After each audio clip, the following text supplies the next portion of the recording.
Helping families is my passion. It's what I love to do. Hi, I'm Cheryl Yates with ERA Liberty Realty. I've established a reputation for making your journey simple regardless of your price point. They say it takes a village, so I work closely with other professionals in the industry to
Good evening and welcome to Inwood, West Virginia.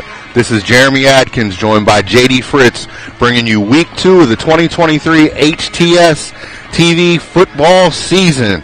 Tonight we got the Vikings from Loudoun Valley out in Purcellville coming over the mountain to play the home-standing Musselman Applemen.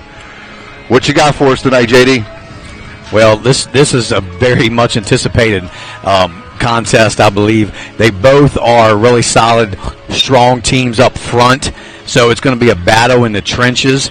Both teams, especially Loudoun Valley, has really good size on the line, so I'm interested to see how Valley's offensive line fares against Musselman's defensive line. Absolutely. Couple big-time Division I prospects on Loudoun Valley's line. Got one that's committed to Duke so far. But let's talk about what happened in the EPAC last week. And let's start with the Martinsburg Bulldogs going up to Ohio and beating, quote-unquote, the number one team in Canada, the North.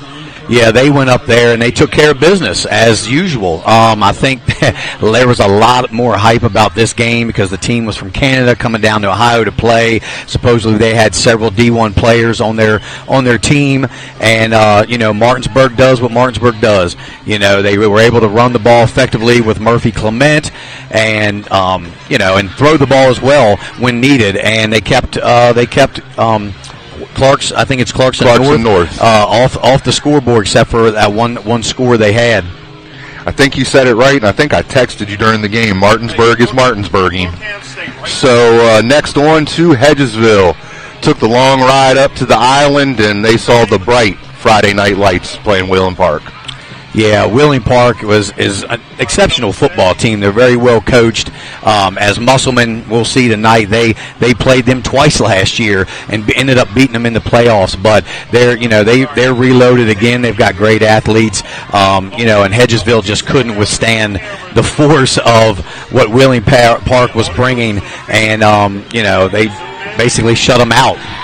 Yeah, got to hear Coach Faircloth on with our friends over at WEPM, and he did mention that the lights did seem a little bit bright, and a couple players got off the bus ready to play, and a couple of them were just, you're on the island and it's a big stage, and he did say they had a really good week of practice, one of the best ones since he's been the head coach, so hopefully they can rebound this week. Got a tough game against Kaiser. So Spring Mills took the loss to Jefferson, but it was a great effort, in my opinion, by Spring Mills. Took it right down to the wire. Yeah, Spring Mills gave Jefferson everything they could have. It was a surprisingly closer game. I thought Jefferson would come in a little more well prepared. They had a bunch of miscues, some bad penalties throughout the game that just cost them, in key situations. And Spring Mills was able to do just enough to stay in the game, but unfortunately they just came up a little bit short. Musselman took the big win over Handley in what was a game of a lot of big plays. Yeah, I tell you, Musselman, like Coach Thomas said, they're very deep at wide receiver. They have a new kid coming in at quarterback, Eli Fleming, who throws the ball very well, and they were able to make, connect on some big plays. One to Isaiah Beard, and they're looking to do more of that tonight. They can run the spread a little bit more, and they can get the ball to the outside guys and let them use their speed, and their athletic ability. Yeah, Isaiah Beard and Shelton can definitely take the top off of a defense. A lot of speed at the wideout position.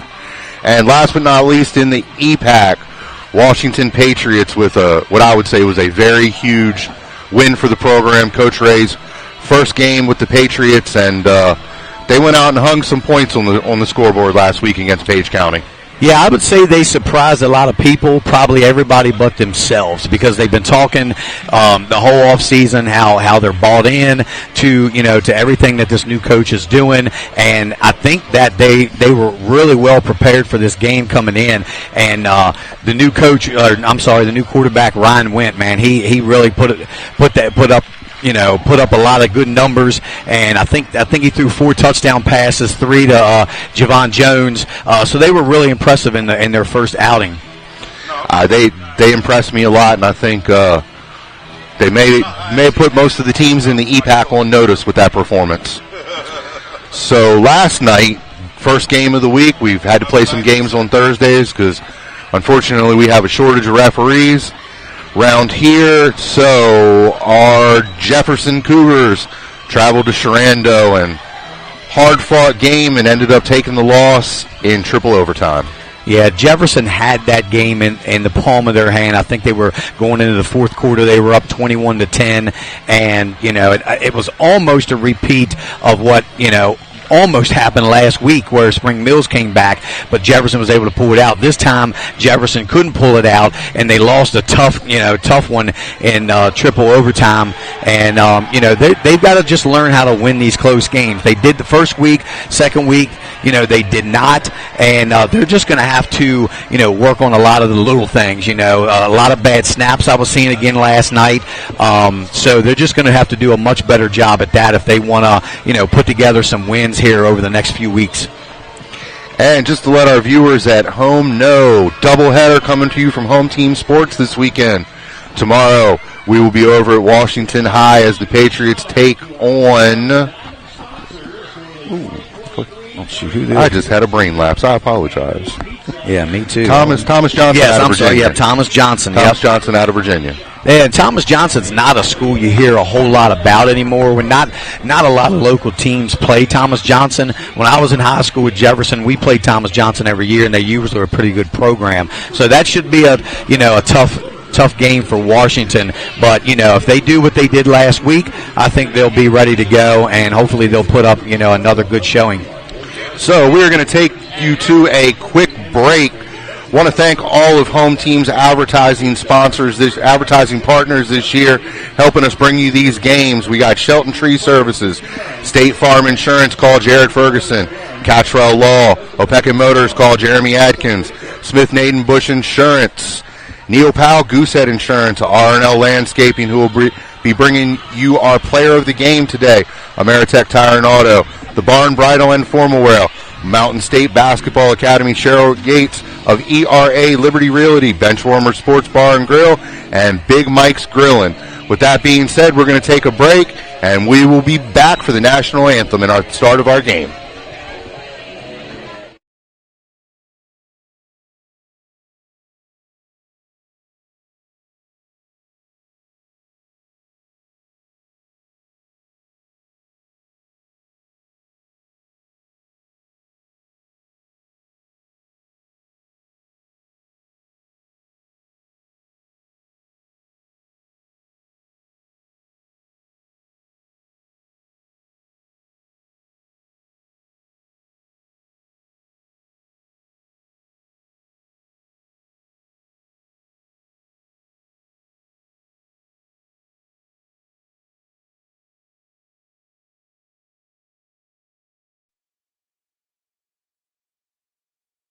Helping families is my passion. It's what I love to do.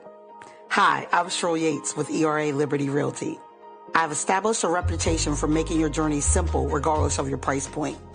They say it takes a village, so I work closely with other professionals in the industry to make your experience a smooth one from start to finish. We're so happy that we chose Cheryl Yates with ERA Liberty Realty to help us on our buying and selling process. If you would like a 5-star experience from top to bottom, choose Cheryl Yates. As an Eastern Panhandle native, I possess an insight and knowledge of the area that is essential to reaching your goals. Whatever your real estate needs may be, remember me. I'm the key to buying or selling your home.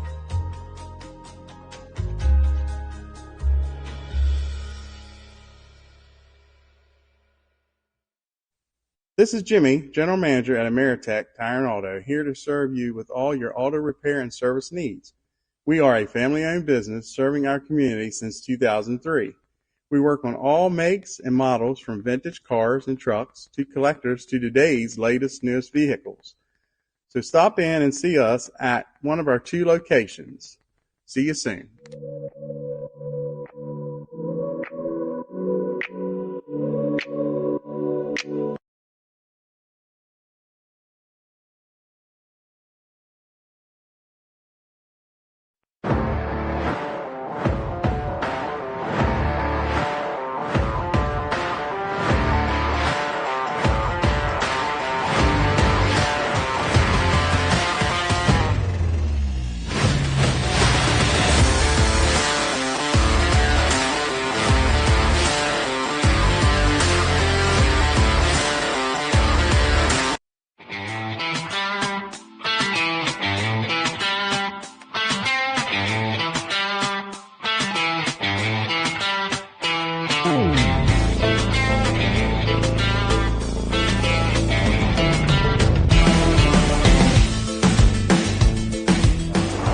Hi, I'm Jeremy Atkins, broadcast announcer for Home Team Sports TV, sales consultant here at Opecki Motors. Make a fast break to 838 East Moeller Avenue in Martinsburg. Come see me for a slam dunk of a deal.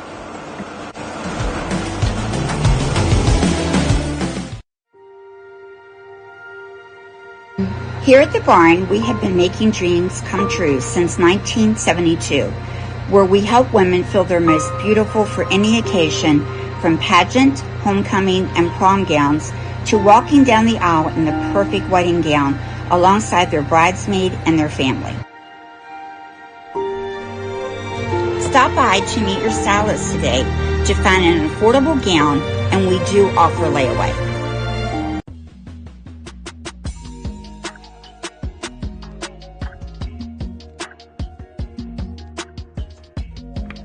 All right, Chloe, well, congratulations on your new policies. And just basically making sure all of your information looks okay. I went ahead and emailed you proof of insurance as well as ID cards. And if you need me for any reason, just don't hesitate to reach out. You can give me a call or text me anytime, okay? Okay, that's perfect. Thank you. Buying or selling real estate? Cater Law is the local choice for real estate closings. In fact, we were honored to be chosen as the best of the best real estate closing attorneys for 2022 by the Martinsburg Journal. With offices conveniently located on Foxcroft Avenue in Martinsburg and South George Street in Charlestown, Cater Law proudly serves the Eastern Panhandle. Whether on the court, field, or in the classroom, we wish all of our student athletes a safe and successful.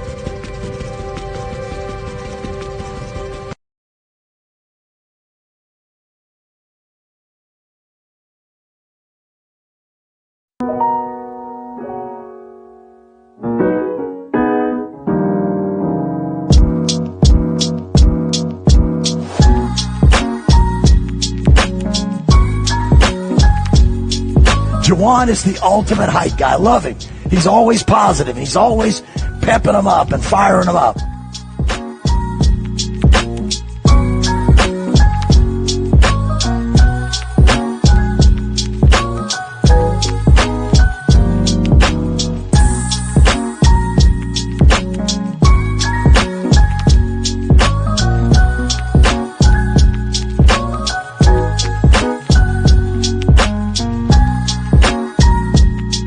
Parker, work, Parker, work, Parker, work, work, work, work, work, work, work, work, work.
Welcome back to Denny Price Stadium, Waldeck Field in Inwood, West Virginia. Home team bringing you a little performance by our future Appleman cheerleaders. Got the band lining up over there, JD. Let's get into our chalk talks that our main guy Josh Brown did today. First off, we're going to go with Coach Bishop and the Loudoun Valley Vikings. Yeah, interesting enough, Coach Bishop is actually a Martinsburg graduate, and as well he also coached at Hedgesville High School, so he definitely has some local ties here to the Eastern Panhandle. Coming off a 6-4 record last year in 2022, Coach Bishop talked about, trying to, build the culture, through the weight room, the classroom, and things like that.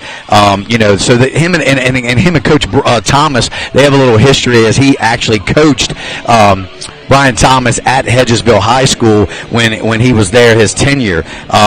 So a few of the keys to success that he had talked about is just doing the little things, cutting down on the pre-snap penalties, and of course one of the big ones, Jeremy, is no turnovers. Absolutely, do not want to give the ball up. Coming back, we got Coach Thomas. What'd you take away from his chalk talk? Well, of course, Coach Thomas, he's so great. He gives an awesome interview. You know, they're coming off that big Week 1 win over Hanley, 44-34, and last season, Musselman, made it to the playoffs. They had an 8-4 overall record. They returned 16 seniors this year. That's a pretty good senior lineup they've got. And he talked about basically, being prepared for what you have and, doing the little things in the trenches. They have, that's where the game's going to be won and lost, I think, tonight between the offensive and defensive lines, because both of these teams have good size on each side of the ball. Big time. It's definitely going to be a game that's going to be won in those trenches. Whoever's going to assert themselves is going to have to take dominance down there. Couple keys to the game from myself. Musselman now with a pocket passer. They can spread the field off. Beard and Shelton, quick receivers that can take the top off. But I think Thomas would like to establish the run against that big Loudoun Valley defensive line and open up the pass. Also got Troy Woolston, who is a monster on defense, but I think they'd like to get him a little bit more involved on the offensive side of the ball. Yeah, I think, so many people focus on Choi as a defensive player, and he's a great defensive player, probably where he's going to end up, playing on that side of the ball at the next level. But, he likes to let everybody know, hey, I've got receiving skills too. And last week they threw him the ball, they split him out a little bit and threw him the ball as a receiver out wide. So it's going to be interesting tonight how they spread the ball, because they're deep at receiver, they've got a couple good solid running backs in Dalton Haynes and Colton Shelton, so I think they're well balanced on offense. Couple players to watch for the game. For Musselman, my number one is going to be the new quarterback, the pocket passer, Mr. Eli Fleming. Came over the river from Williamsport. Didn't just come in this summer. He transferred in over the winter in the middle of semesters, so he has been around his teammates for a little bit longer than just the summer practices. And Isaiah Beard also for myself, coming off a summer where he won a gold medal as part of the the national champion USA flag football team. Took home the gold medal. And then for Loudoun Valley, Mason Wade, big offensive lineman who has committed to Duke University. Wow, yeah. Getting back to Musselman Indy real quick, another player I'd like to add that had like 18 carries, I think, and over 100 yards rushing was sophomore Blake Sanders, 5'11", 160 pounds. So he really came out. I think he's new to the offense this year, and he had a huge impact last week. But like you mentioned, Isaiah Beard, he looks like he's going to be probably the number 1 and number 2 receiver this year, and I'm interested. I've heard nothing but great things about Mr. Eli Fleming, and I think they're going to be a team this year that really can put up a lot of points. And then getting back to Loudoun Valley, the coach mentioned a couple key players. Aiden Harris, he seems like he's going to be a solid. He's a receiver. Evan James, tight end and linebacker, and they like you mentioned, they are really stout on the offensive line, probably averaging 6'3", 280 pounds across that line. So while we're waiting for the band to get ready to play, looks like, are they coming out yet? Got a couple quirky Appleman facts because I am the king of quirkiness. Okay. We are going to take you to a commercial break real quick before the band plays.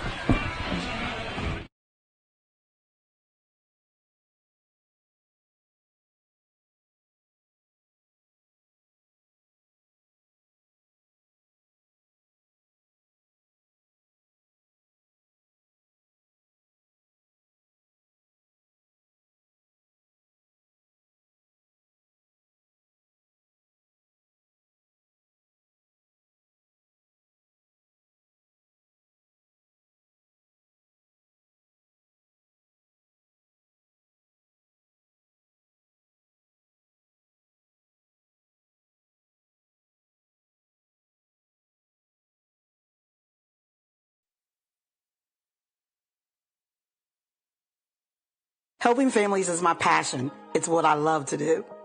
Hi, I'm Cheryl Yates with ERA Liberty Realty. I've established a reputation for making your journey simple regardless of your price point. They say it takes a village, so I work closely with other professionals in the industry to make your experience a smooth one from start to finish. We're so happy that we chose Cheryl Gates with ERA Liberty Realty to help us during our buying and selling process. If you would like a 5-star experience from top to bottom, choose Cheryl Yates. As an Eastern Panhandle native, I possess an insight and knowledge of the area that is essential to reaching your goals. Whatever your real estate needs may be, remember me.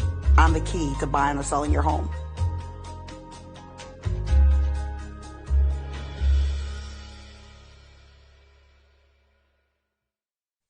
This is Jimmy, General Manager at Ameritech Tire and Auto, here to serve you with all your auto repair and service needs. We are a family-owned business serving our community since 2003. We work on all makes and models from vintage cars and trucks to collectors to today's latest, newest vehicles. So stop in and see us at one of our 2 locations. See you soon.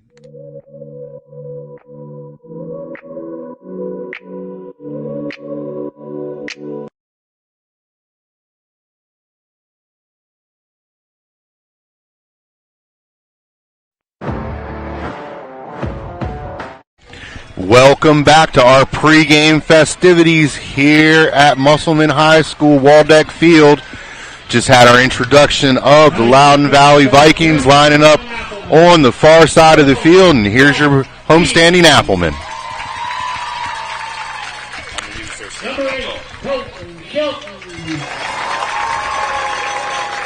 Number 9, Logan Shelton. Number 13, Isaiah Beard. Number 14, Peyton Galladay. Number 31, Braden Miller. Number 43, Karen Boyle. Number 45, Brayton Henderson. Number 56, Xavier Pollard. Number 62, Dennis Pike. And number 88, Troy Wilson.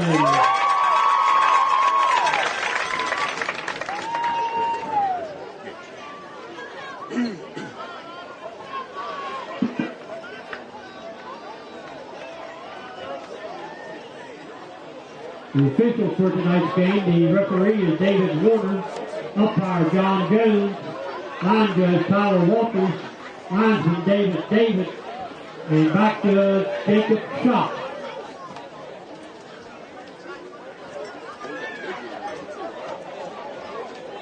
Color guard presented tonight by the ROTC Cadet Lieutenant Colonel Tyler Diaz, Cadet Captain Skylar Hook, Cadet First Lieutenant Alex Wolf, Cadet Second Lieutenant Sarah Estrada, and Cadet Chief Master Sergeant Brian Willington.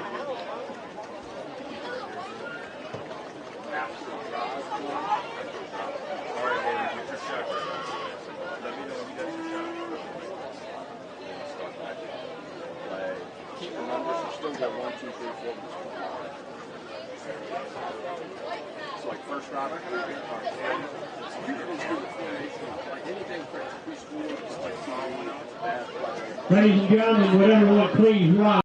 Gentlemen, please remove your hats as we honor still the greatest nation on the face of the earth with the playing of our national anthem by the Musselman High School Marching Appleman Band.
Want to thank the Musselman High School Marching Band and our color guard for bringing you the national anthem this evening.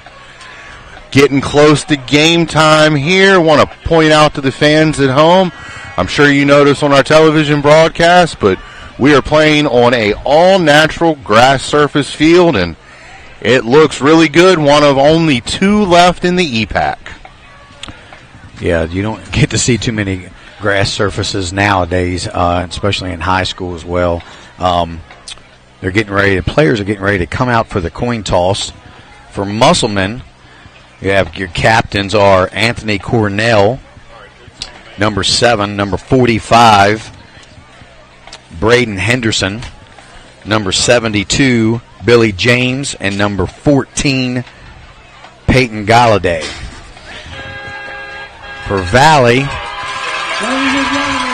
looks like number 10, Alex Johnson. 72, Mason Wade. And we got the Applemen coming out with their special jerseys they're wearing for this Labor Day weekend. They're going to be wearing the red, white, and blue American flag theme tops with the gray base with the white pants and their green helmets. We're going to have the Valley Vikings wearing white with white tops, green pants with the gold trim. Yeah, I couldn't quite see. I apologize. I couldn't quite see what some of the other players in the way, who the other captains were for the Loudoun Valley Vikings. Looks like also over there is number 1. That will be Cole Keelhorn. So Musselman won the toss, and they are going to defer. So they are going to start the game on defense. So the Vikings will receive the ball to open the first half of the game.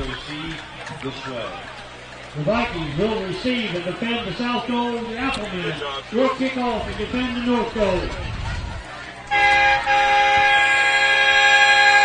And so something new to Musselman High School this year. They have incorporated a train horn. The theme of the team this year is to keep on rolling. And they've also brought back their Apple go-kart that was a staple of the program back in the 80s. They are going to be driving that up and down the track every time they score, and I know this packed home side of the field hopes they're going to see that cart running up and down the track a lot tonight. Yeah, so back deep for the Vikings is number 3, Aiden Harris, and number 27, I believe. These numbers aren't in alphabetical order, but yeah, they got the list in alphabetical order, not numerical, guys. We apologize at home. I believe that's number 27. Number 48, Ethan Stegmeyer.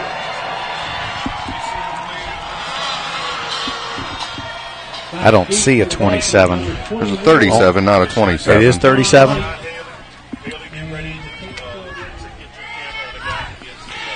Getting ready to kick off this game tonight. So number 48, Ethan Stegmeyer, is set to kick for the Applemen. It's Harris. Picks it up. He's got some room up the middle. We've got a little bit of speed to the outside. He's drugged down there at the 45-yard line. Good return there by Aiden Harris for the Vikings. Line drive kick, didn't have a lot of hang time. Caught it around the 20, and Valley just opened up a seam for him, and they're going to start right at about their own 45. Really good field position to start off their first possession. Yeah, real good field position, so it's going to be a big test for this Musselman defense right off the bat.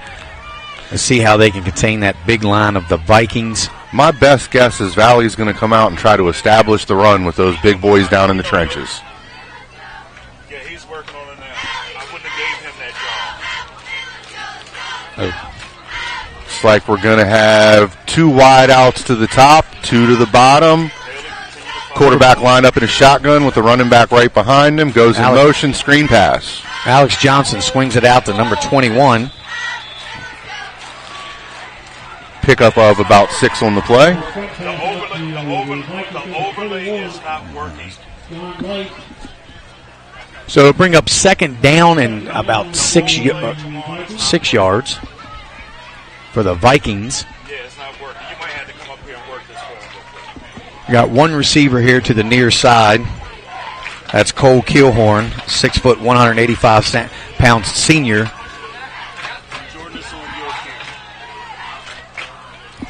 So they line up in a pistol formation. Alex Johnson, he takes the snap, hands the ball off, up the middle.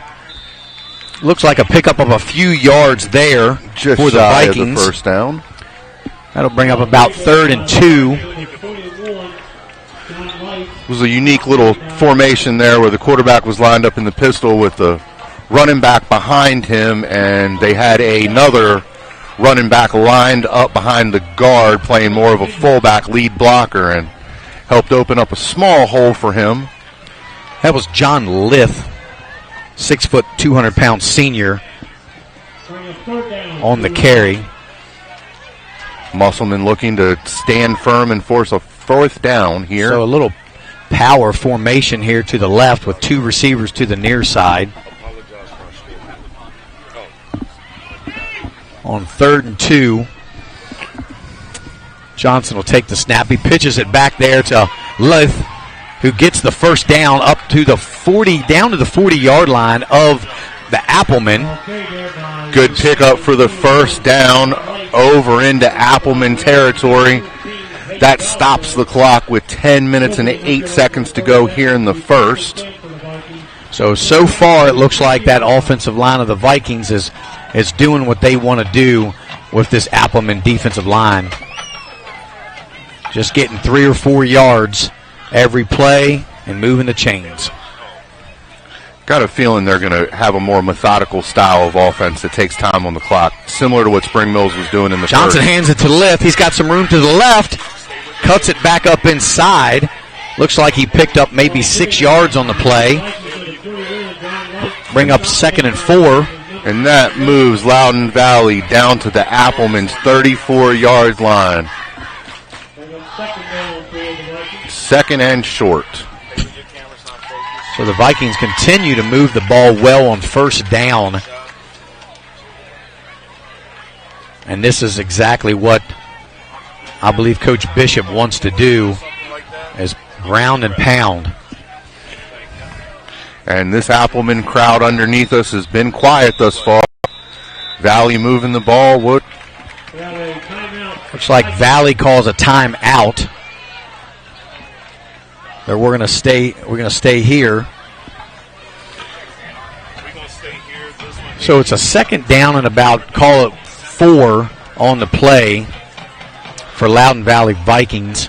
Let's see what the Vikings are going to come out here with. They've moved the ball well right down the field. They haven't had any problems. They had a short third down conversion they picked up. Other than that, they've been able to move the ball pretty well against this Appleman defense. I wouldn't be surprised with the one screen pass followed by nothing but run plays if Valley might try to take a shot down the field. Yeah, they're going to be setting up something, I'm sure, because I was watching in the pregame, and their quarterback does have a nice arm with a good touch. So don't be surprised if they try to catch the Appleman off guard here with a little play action. Appleman, our defense is ready to go, and here come the Vikings back out onto the field.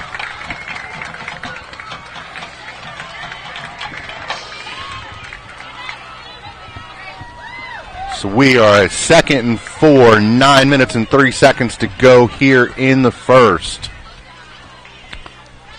So Valley ball is set, ready to roll. So Valley in a pistol spread formation, sends a man in motion. That's Aiden Harris. Hand off to Leith. He's got a little bit of room, maybe give him a couple yards up the middle. Brings up 3rd down and about 2 yards for the Vikings. Big stop on the play by Phil Phillips, 6'2" senior for the Appleman. going to be 3rd and 3 for Valley. So trips to the right side for the Vikings with Lith behind Alex Johnson in the pistol. Johnson back to pass. He's got a little time. He scrambles up the middle. It looks like he picked up the first down. Big blitz pickup by Valley's running back on that play that allowed him to slide through that hole to pick up the first down, JD. Yeah, he just stepped right up in the pocket, found a little seam, and was able to pick up about 5 yards. Just enough for the first down on the Appleman 29-yard line. So Valley going to have a fresh set of downs. 8 minutes and 10 seconds to go with a winding clock.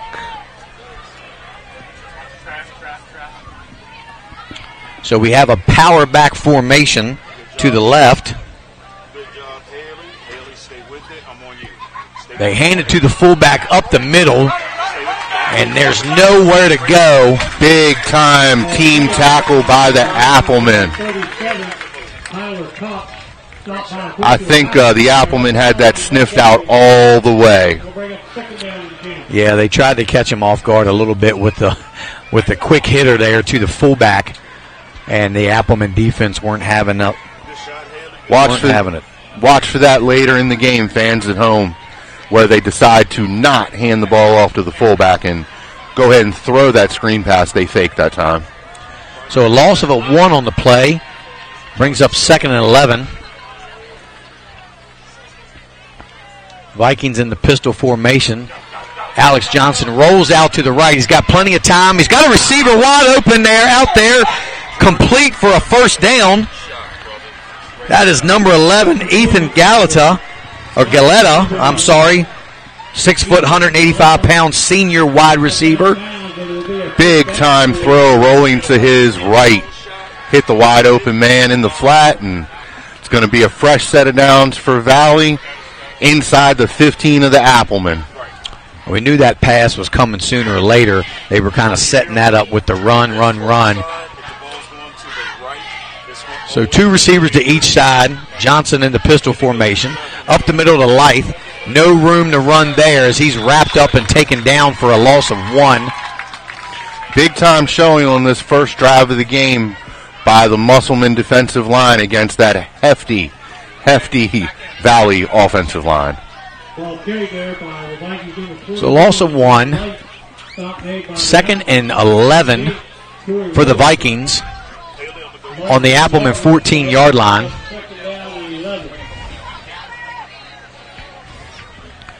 So they've got the power back in there once again to the right side of Johnson. That is Tyler Koch.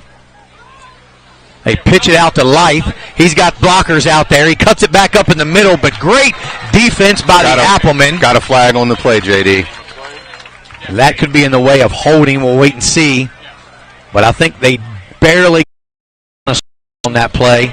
It was thrown by the back judge, and in that area of the field, I think you're right with the holding call. No gain on the play to bring up 3rd down for the Vikings. So right now, you get a chance to call the down and distance because it's not working. I am. So they're going to back them up 10 yards on the holding.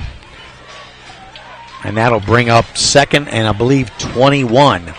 Yeah, not the best place to take that penalty, JD.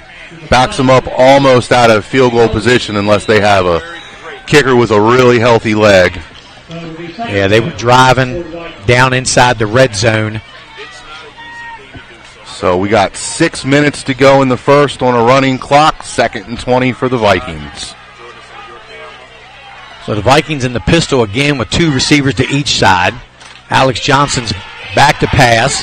He's got room. He's got a receiver down there open, and it just is knocked away. Great defensive play. Big time recovery by Peyton Galladay, the 5'11" senior. He was beat to begin with, but he managed to close at the end and get a hand in there and knock the ball away.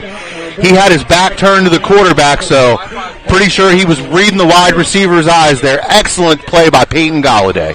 Yeah, the receiver, Cole Kilhorn, had a step or two on him early, but he was able to recover. The ball hung up there just a little bit, and Galladay was able to just get a hand in and knock it away.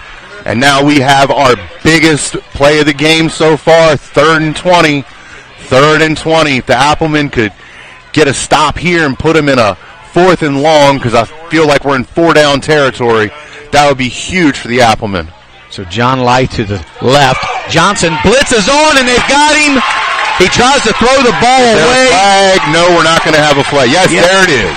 And it looks like it's going to be an intentional grounding call, Jeremy. In the grasp. And I tell you, Troy Wollaston was all over Johnson on that play.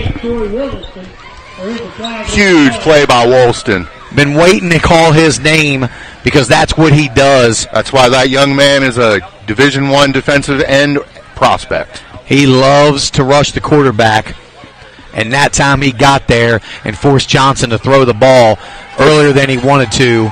So this is going to put the Vikings in about a 4th and high 30s, maybe 40 yards.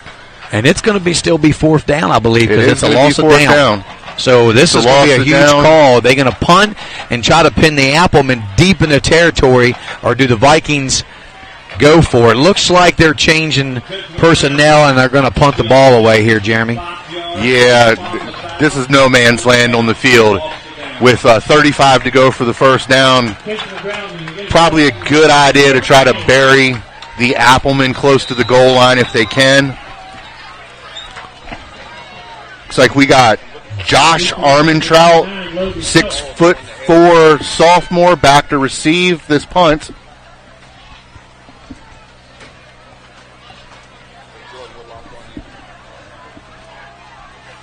So a little motion there on the Vikings to try to distract the Applemen.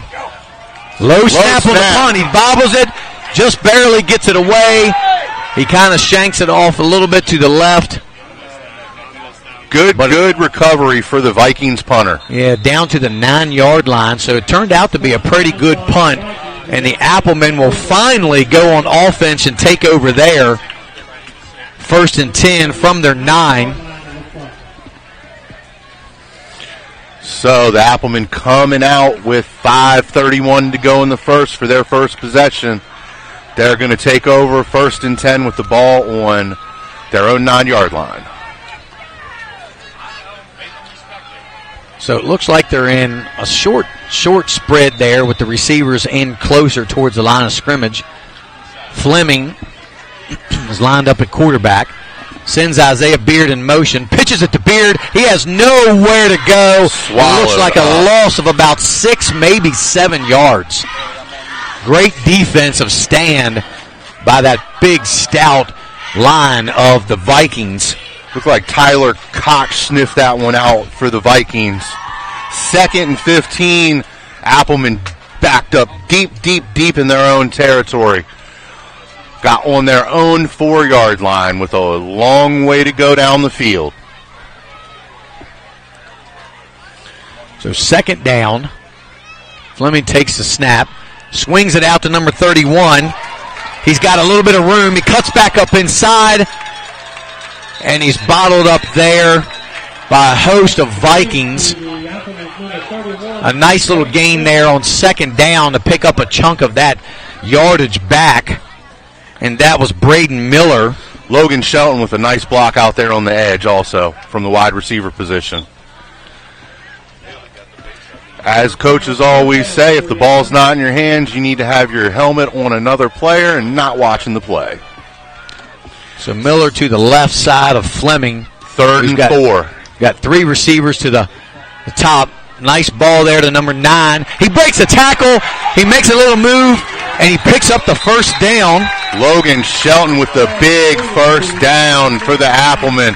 Coach Thomas spoke a lot about him in the Chalk Talk, and now we're seeing why. Yeah, Logan Shelton's a guy they're going to rely on a lot this game.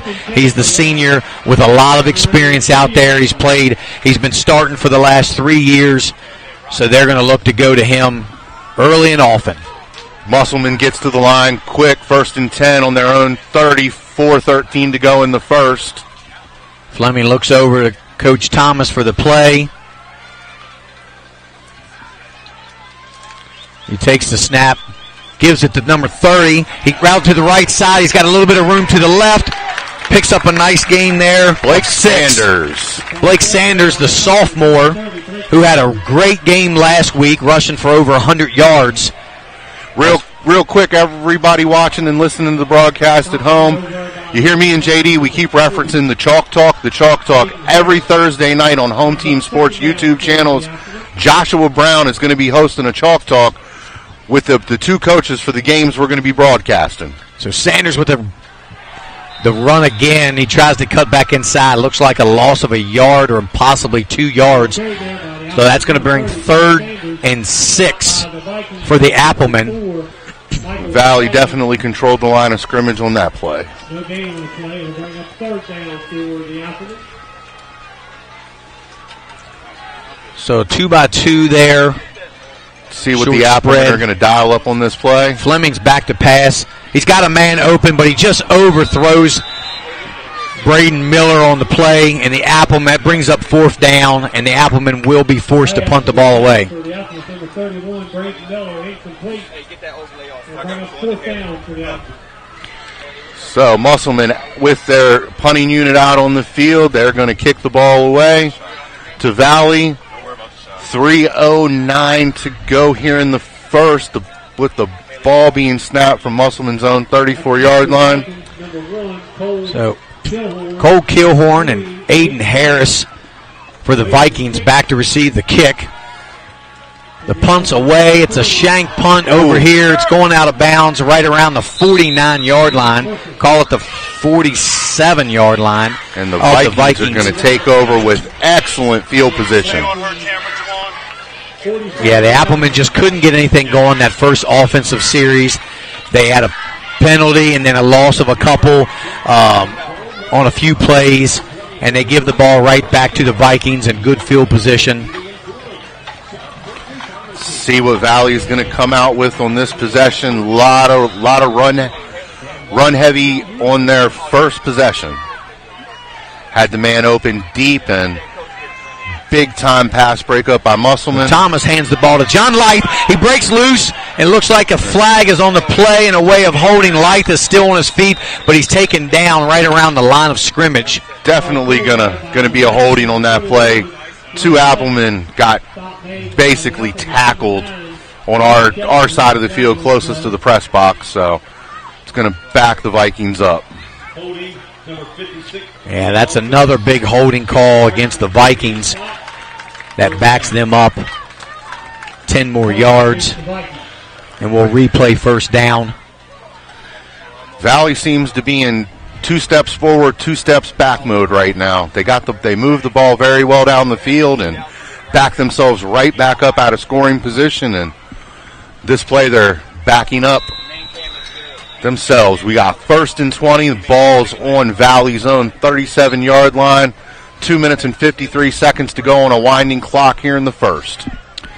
So you got the fullback in the game again, number 37, Tyler Koch. And he's the lone running back.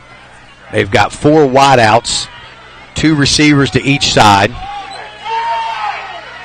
Johnson takes the snap. It's a direct snap. He runs up the middle, and he's tackled there for a short minimal gain. Maybe we'll call it 5 yards on the play.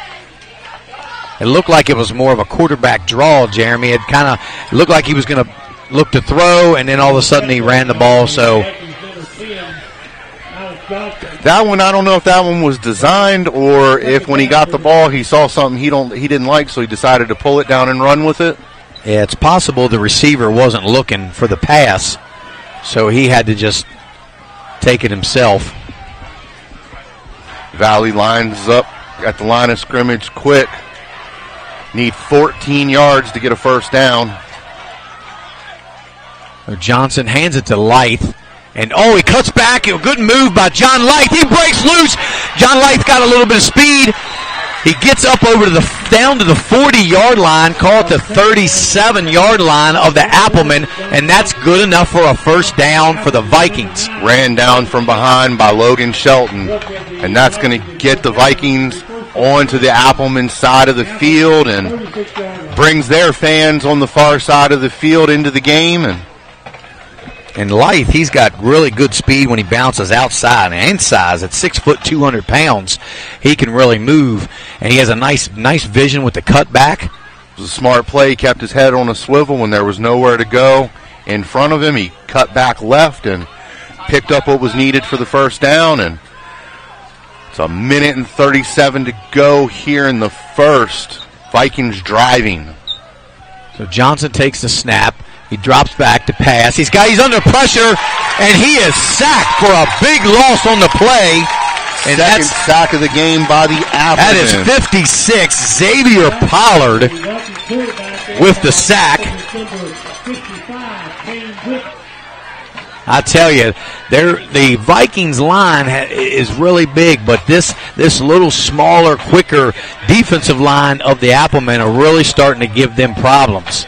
Well, Kane Whipp and Troy Wolston both honed in on him at the same time. It was just a matter of who was going to get there first, and 2 steps forward and 1 step back for the Vikings again. Yeah, he definitely does not have a lot of time to throw the ball.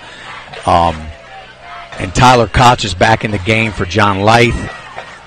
Probably another passing situation here for the Vikings at 2nd down and 18. Delay of game on the Vikings. They're going to move back another 5 yards. Well, like you said, Jeremy, 2 steps forward, 1 step. It almost seems like 1 step forward and 3 steps back for the Vikings at the moment. And I am going to point out Musselman has some of the largest play clocks in the EPAC on both ends of the field. Yeah, if you can't see them, something's wrong because they are big and bright. They are huge. 40 seconds to go here in the first. So 2nd and about 23 for the Vikings. Definitely a passing situation, JD. So Johnson gives it to Koch up the middle for about 3 yards on the play, maybe 4 if they give him forward progress there. And that's going to keep the clock running. Under 30 seconds to go here in the first. Yeah, I don't know about that call necessarily. You give it to the fullback on 2nd and a long. I would think if you ran maybe a screenplay or something, you could get half that yardage back. But the only thing I can come up with, JD, is that's overthinking the overthinking. Right. Trying to catch somebody sleeping, because it does happen a lot in high school football. You expect a team to pass in a situation like that, run an inside draw, and end up with 50 yards because everybody in the secondary is not keyed in on the line of scrimmage. So that'll do it for the first quarter of play, where your score is 0-0 here at Waldeck Field. Want to thank our advertising partners, Shelton Tree Services, State Farm Insurance, call Jared Ferguson, Smith Nadenbush Insurance, Catro Law, Neil Powell and Goosehead Insurance, Opeka Motors, call Jeremy Adkins, R&L Landscaping, Ameritech Tire and Auto, the Barn and Bridal Formal Wear, Mountain State Basketball Academy, Cheryl Yates of ERA Liberty Realty, Benchwarmer Sports Bar and Grill, and Big Mike's Grillin'. We'll be back for the start of the second quarter.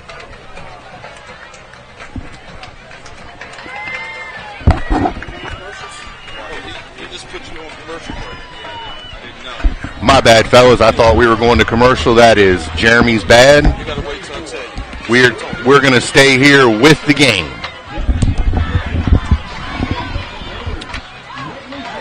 So as we switch ends here, the Vikings will be going to left to right now, and they've got a big 3rd down and 19 on their own on the Appleman 47-yard line. 3rd and long. So Johnson back to pass. Little screen play. It's tipped at the line of scrimmage and knocked down. Great defensive play by the Applemen. Looks like that's going to bring back out the Vikings punting squad, and the Applemen are going to get possession. I called the screen, but just a play later. I thought they should have maybe tried to run that on 2nd and 20 instead of 3rd. It's like we got Logan Shelton back in single return formation. So the Vikings are on to punt. Let's go, get set. A little motion on the Vikings. Little wrinkle. Kind of confused the Appleman, but that doesn't work. Better snap, much better punt. Shelton takes the punt at his own 12-yard line. He cuts it up, makes a move to the right, another move. Shelton with a great return out to the 19-yard line. Beard thumped him on that block. Well, he made a couple moves and cut the ball upfield. Was able to get out to the 19, we'll call it the 20-yard. They're giving him the 20. So the Appleman will take over there, 1st and 10 from their own 20-yard line.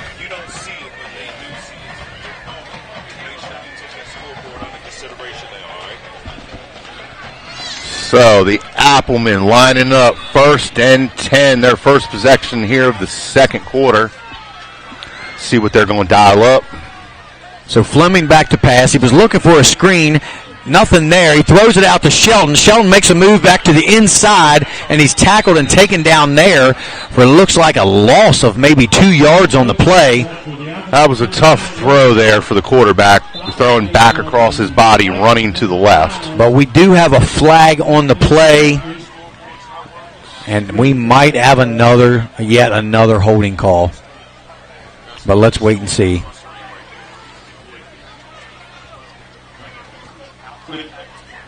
Yep, holding on the offense. That will back the Appleman up 10 more yards.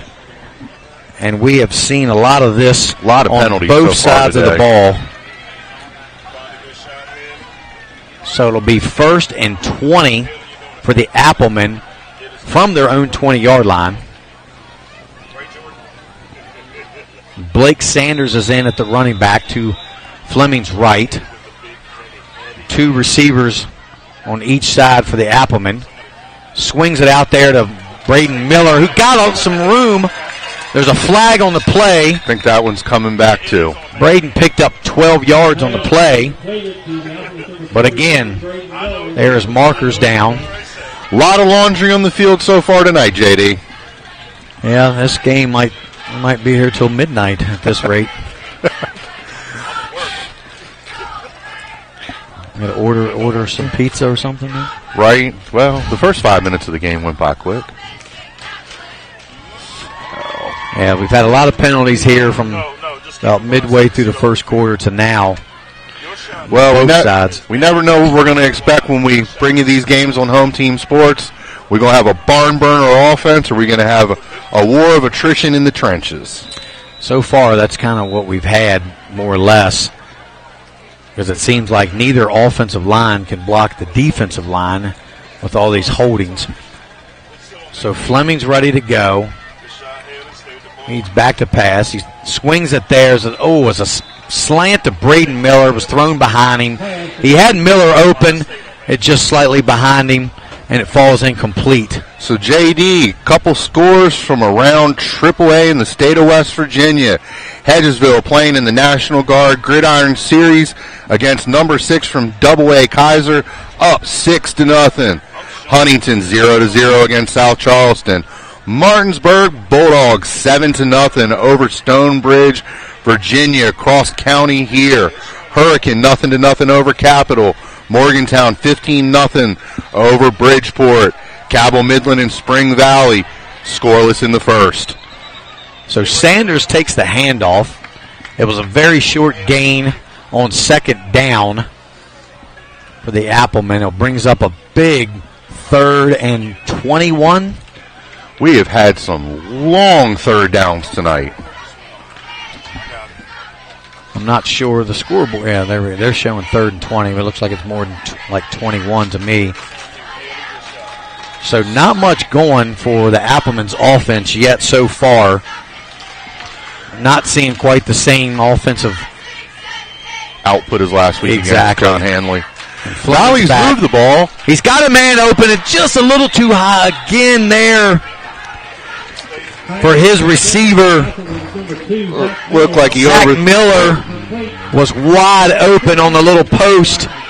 He just couldn't get it to him, and the Appleman will have to punt once again. Valley's been able to move the ball, but they keep having penalties and shooting themselves in the foot. But every time they're trading the ball back and forth, the field is going backwards for the Appleman in favor of field position when they give it back to the Vikings. Yeah, and for Eli Fleming, he's had receivers open. He just hasn't quite been able to step into the throw and hit his target, and that's been costly for the Applemen. Rugby-style punt, nice kick. Yeah, away from the return guy, but good kick, not a lot of yards, though. Great field position once again for the Vikings. They will start from Musselman's 44-yard line. It seems like most of the game's been played on the Appleman side of the field. And it's getting more and more slanted as we go on. And the Applemen are going to have to put some offense together to combat that, because eventually, no matter how much Valley seems to be shooting themselves in the foot, big play penalty, move the ball penalty, eventually they're going to get the ball into the end zone if they're playing on the Appleman side of the field all night. Yeah, and Valley's shown that they can throw the football. They have a nice-sized quarterback with a good arm. They just maybe would need to go with some quick passes versus trying to throw downfield, because he just does not have the time with Woolston and Pollard and those guys up front. They are bringing the heat. So Koch to the left of Johnson, Lythe behind him in the pistol. The give is to Lythe. He's got a little bit of room. The hole closes quickly. Can't quite get away. And it looks like he does fall forward for another yard. We'll give him 4 yards on the play. So it'll bring up 2nd and 6 for the Vikings. And you definitely can see that John Lythe is definitely their workhorse. Absolutely. I mean, at 75% 200 of the pounds, tonight. He would be my workhorse also. He's a big boy. He's got some speed and seems to have a good center of gravity, able to absorb that first hit. So Koch is in there as the up back. The handoff is to Lythe straight up the middle. He's got a great gain. Down. Looks like they might be a half a yard to a yard short. It'll bring up a big 3rd and 1 for the Vikings. Just short of the first down, it'll be 3rd and 1 for the Vikings.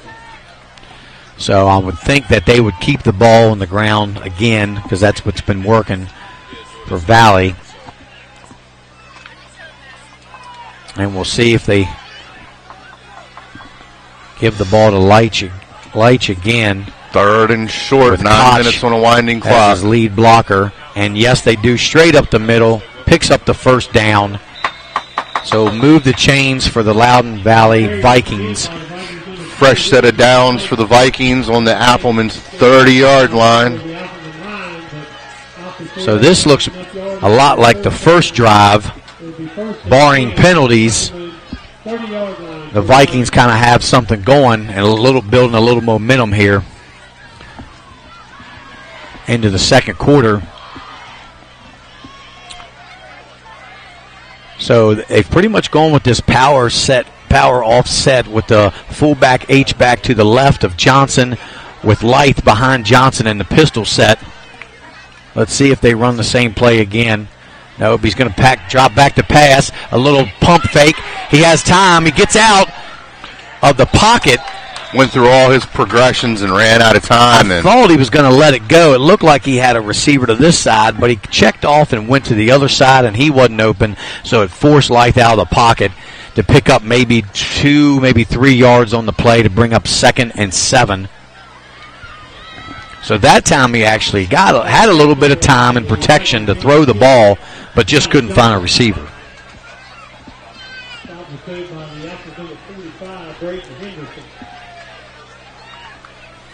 So just over 8 minutes to go here in the first. Valley looking for their first score of the evening. Lythe takes the handoff, cuts to the left, and he hits a wall right there. Not before he gains another 3 yards for the Vikings to bring up 3rd and maybe 4. Well, before the game, we talked about this as whoever was going to establish dominance in the trenches tonight was going to win this game, and at least on the offensive side of the ball, Valley's been able to pick up a much more yardage than the Applemen have tonight.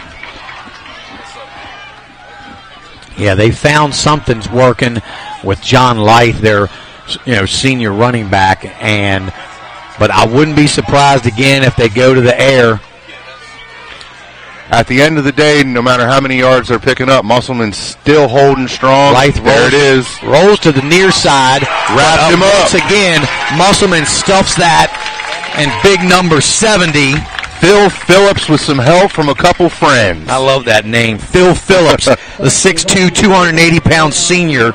And as we said, 2 steps forward, 1 step back.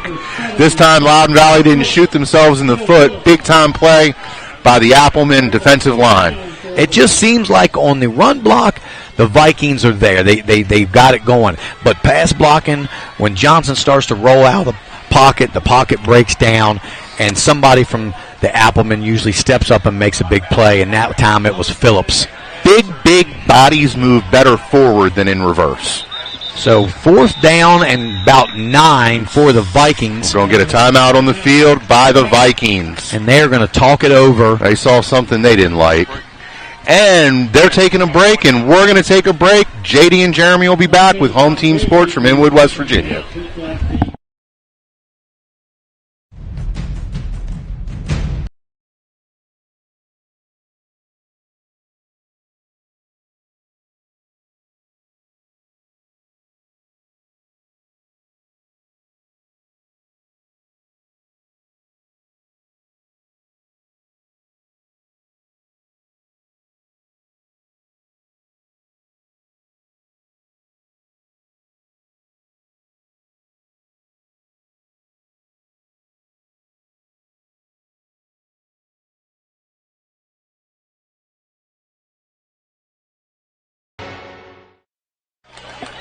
Welcome back to Musselman High School in Inwood, West Virginia.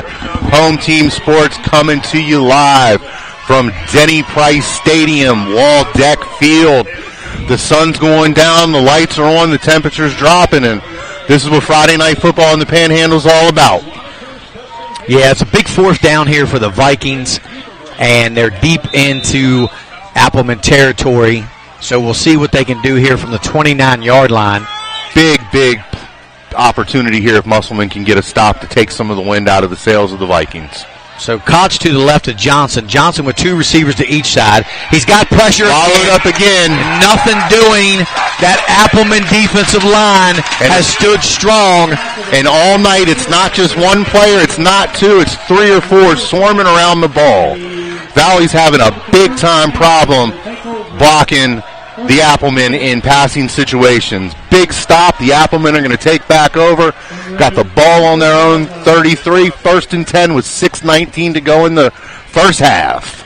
Well, we'll see if Musselman can get something going here.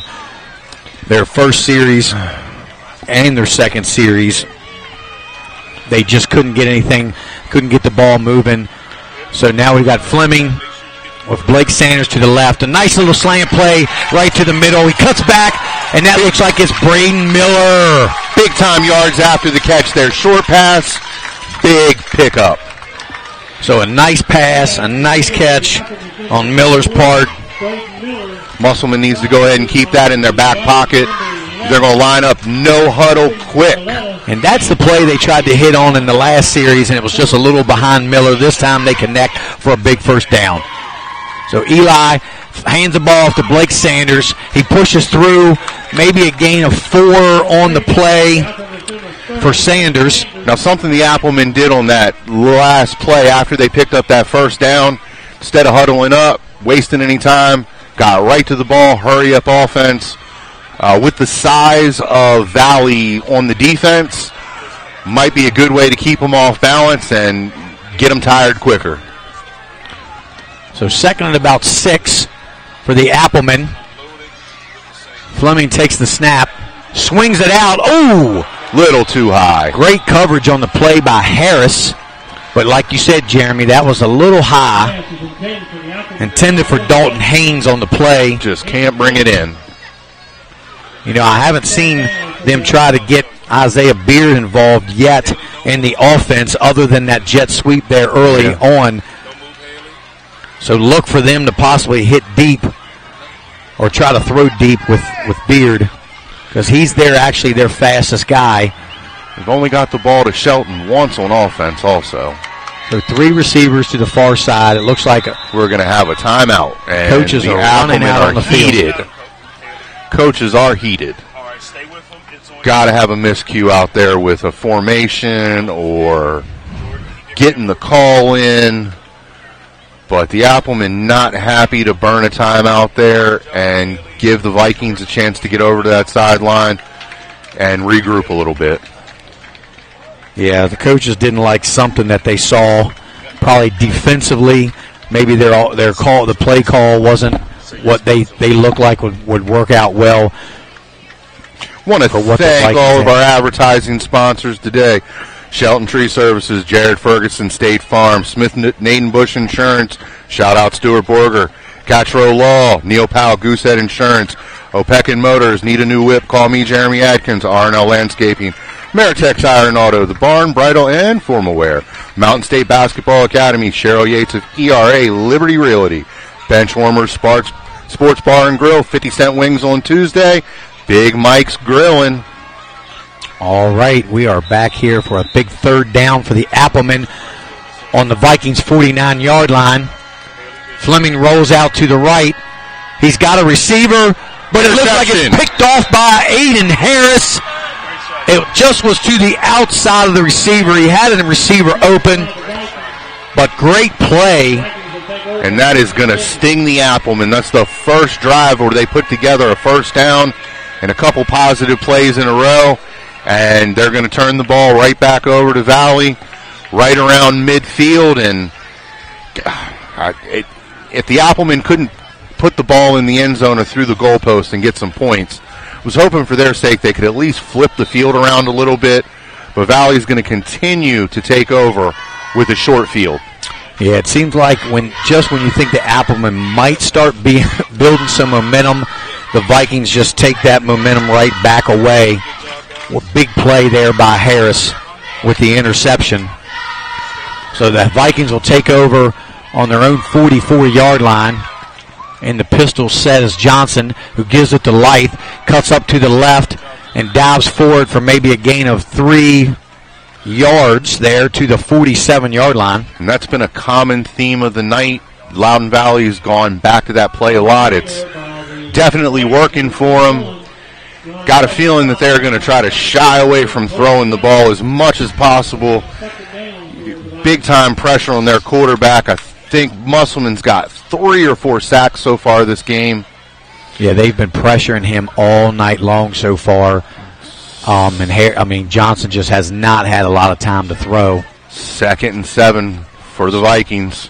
Johnson the pistol, Koch with the motion, Lythe with the ball up the middle. He makes a nice little cut there. He's close to the first down, but it looks like he's going to be a couple yards shy. He was trying to push forward. So a big third down play again for the Vikings. Be good for the Applemen if they can stand strong here and possibly force the Vikings to punt on 4th down or a risky 4th down. Got 4 minutes and 5 seconds to go here in the first half from Waldeck Field in Inwood, West Virginia. So we'll see if the Vikings continue what they've been doing and keep it on the ground, or maybe they will try to catch the Applemen off guard and with the pass. It looks like they're in their power run formation with Koch to the left as a lead blocker. And again, they give the ball. Oh, it's a fake. Johnson to the right, to the left side. He dives forward. It looks like he might have the first down. I can't tell where they mark it. Like he got cut off right before he got there. I thought that play was going to go for a lot more, but the Appleman was all over it like they were ready for the fake. And it's going to be 4th down and a yard for the Vikings here on the 47-yard line. Yeah, Musselman sniffed that play out real quick. Made a beeline towards the sideline to give him no angle to cut it up at and forced him out of bounds shy of the first down marker. Well, they've been doing that read option and giving it to Life the whole first half. So it was a good play to try to keep it, but They timeout by the Valley Vikings. They're going to use their last timeout of the first half. Try to put together a nice little play to get this first down. I expected them to go right back to that bread and butter that's been working all day. Yeah, if they just keep it on the ground, just ground and pound with the big boys up front, gaining 3 or 4 yards every play, it doesn't make for an exciting ball game, but they don't care. It's about winning the game, and this is what they do. And they're going to have to do whatever it takes to win, if that means to continue to run and keep the ball on the ground, because he doesn't have a lot of time to throw. Big-time battle in the first half here, 0-0. Ball's been moved a lot by the Vikings. They can't seem to get past the Appleman's 25-yard line, and Musselman's got the ball across half field one time and threw a costly interception right after that when it seemed they were getting their first momentum of the night. So 4th and a yard, Koch to the left as the lead blocker with Life behind him. They give it to Life straight up the middle, and he's got a first down and more up over down to the 40-yard line. So a good gain on 4th down by John Life straight up the middle. Big pickup on that play. So it'll be 1st and 10 for the Vikings on the Appleman 39-yard line. And that's what the big offensive line is in there for. They just moved some people and made a nice hole for Life to run straight up the middle for probably his best gain up, between the tackles. This is longest gain of the night. So Appleman's trying to call a timeout, and they get it. So we are just before the snap. We are in the box with the Musselman coaching staff, and they were heated. We're going to take you to a break. Word from our sponsors. At the barn, we have been making dreams come true since 1972, where we help women feel their most beautiful for any occasion, from pageant, homecoming, and prom gowns to walking down the aisle in the perfect wedding gown alongside their bridesmaid and their family. Stop by to meet your stylist today to find an affordable gown, and we do offer layaway.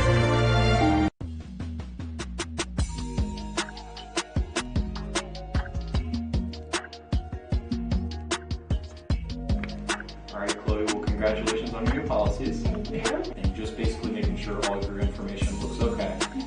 I went ahead and emailed you proof of insurance as well as ID cards. And if you need me for any reason, just don't hesitate to reach out. You can give me a call or text me anytime, okay? Okay, that's perfect. Thank you. Welcome back to Friday Night Lights with Home Team Sports. First down, John Life with the carry again. Another solid gain on first down. Under 3 to go here in the first half, and got a scoreless contest so far. Yeah, each team was plagued with penalties early in the first half, and neither team has really been able to establish, a solid offensive. It's definitely been a war of attrition between the two lines on both sides in a defensive ball game. Both coaches probably going into halftime to make some big adjustments. So 2nd and 7 from the 36-yard line. Johnson back to pass. He's got a man open there. Nice catch out there. Looks like they're about a yard short of the first down. Good blocking on that play by the Vikings offensive line. Cole Kilhorn on the reception for the Vikings. Bring up 3rd and 2. Crosstown, Martinsburg now up 13-0 on Stonebridge High School out of Ashburn. Kaiser, the double A team, up 13-6 over the Hedgesville Eagles. Wow, they came back on that one. Kaiser's been hyped up for this game. So Koch in motion. The handoff is to Life. It looks like we got some movement there. And he's calling offsides of offense. It might have been on Koch moving towards the line of scrimmage a little too soon, maybe. Yep. Definitely looked like he was trying to get a jump start. Yeah, they seem to want to run behind him a lot. At 5'11", 240 pounds, he can move mountains. He's more like another offensive lineman coming into the game for the Vikings. And I'm going to tell you, Valley's going to have to dial that pass up. They only got 1:30 to go, and I think they'd like to get out of this first half with some points and not go in tied up. Because Appleton are getting the ball back. He drops back to pass and a little draw, but that closes quickly. Once again, big-time play by the Musselman defensive lineman. Maybe a gain of 2. That'll bring up a big 4th down and 5 for the Vikings. And there's another timeout on the field. It looks like the Applemen call a timeout. So both teams going to regroup here right around the minute mark to go in the first half. Yeah, it's just been a real all-out battle in the trenches. Both coaches talked about that, the trenches, and that's where a lot of times games are won and lost. In this game, we'll see what the second half has for us, but if it's much like the first half, it's going to come down to the wire and might just come down to who can just break one and score on a long touchdown run, because right now both teams are kind of like a stalemate. That and who's got more depth on that line, who's better conditioned, who's better hydrated, and who wants it more. Yeah, we'll see if Musselman makes some adjustments at halftime to try to get the ball down the field more to Shelton and Beard. That was the big combination or connection last week they had so much success in, and tonight, nothing at all. At this point, if you can't get enough time in the pocket to get the ball out, maybe try to run another jet sweep, see if that opens up for you. So 4th down here for the Vikings. Johnson back to throw. He airs it out. His receiver's well covered, had a chance for the catch. They were kind of time defensive play. I was looking at the ref to see if we were going to get a flag on it, and he keeps it in his pocket, and the Applemen are going to take over. Huge stand by the Applemen on defense. That was Peyton Galladay on the coverage. Really good coverage, but he had a chance. The ball was placed really well to the outside. It almost looked like he wasn't quite expecting it to drop right in the bucket there, and just couldn't quite haul it in. So the Applemen take over on their own 34-yard line with just over a minute to go in this first half. So Fleming's back to pass. He's got a receiver. There's your man Beard, but what a defensive play for the Vikings, knocking the ball away there. This has been a game of timely defensive plays by both teams. Ball's batted away. The Vikings got an interception on the last play. Couple big-time sacks by the Appleman defensive lineman. Great play there by Caden Torona. 1:05 to go in the first. So Fleming, he rolls out to the right. He tries to cut it upfield. He doesn't have a lot of room, and it'll be taken down there for a minimal gain of maybe 2-3 yards. Minimal gain. He had a nice spin move there to avoid a big hit from the defender. I think at this point they're probably content of going into half because Musselman will receive the ball out for the second half. Oh, it's 3rd and 7. I'm going to say we only. Oh, the receiver was open and he didn't look for the ball. That was Braden Miller, who was running the seam down the middle of the field, and all he had to do was turn and look to make the catch, and he might have been off to the races, but he never saw the football. So now Musselman is forced to punt with 37 seconds left in this first half. I know Musselman probably wanted to get out of this first half without having to kick this ball again. This could turn into something dangerous if they are not careful. You've got two of Vikings' best athletes in Harris and Kelhorn back. And it's a nice punt, and it goes to Kelhorn. He receives the punt. He comes to the near side. He's got a little bit of room, but a flag's down. He cuts back to the inside, taken down there at the 40-yard line. But that most likely is coming back. So it looked like he had a little more room to run at first. But good coverage there still by the Applemen. Flags on the field.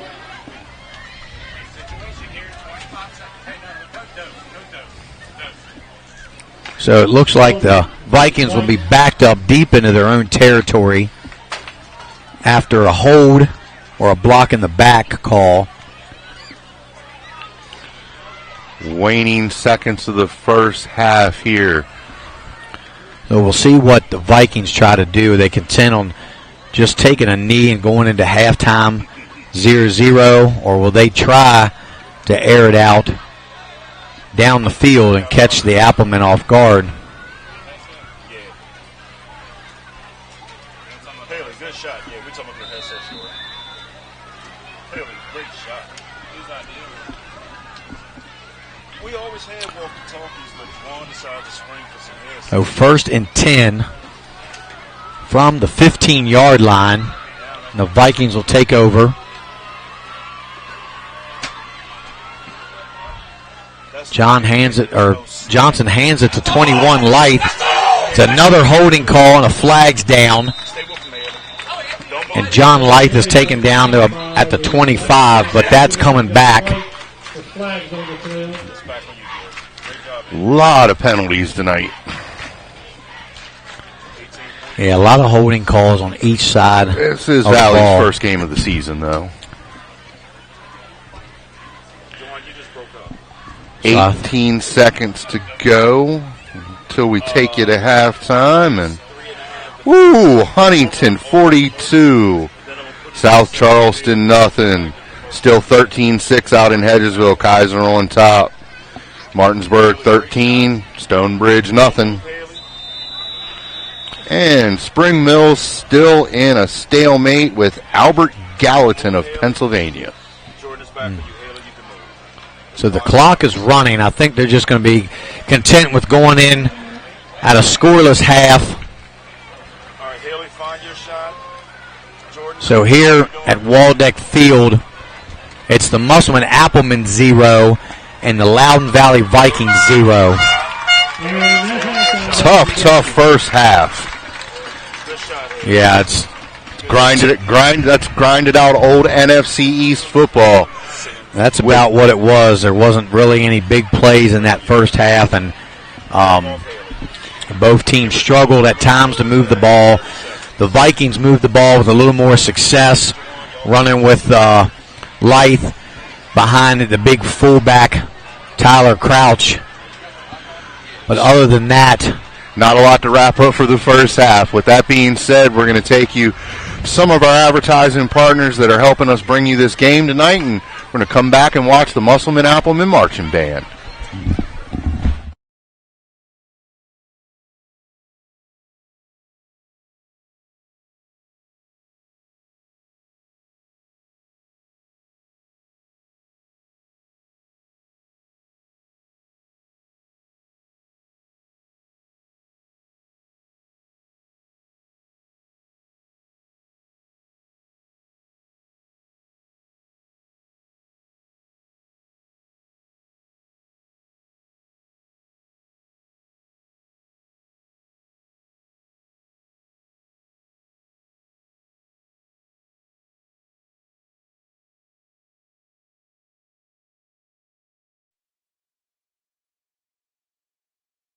Helping families is my passion. It's what I love to do.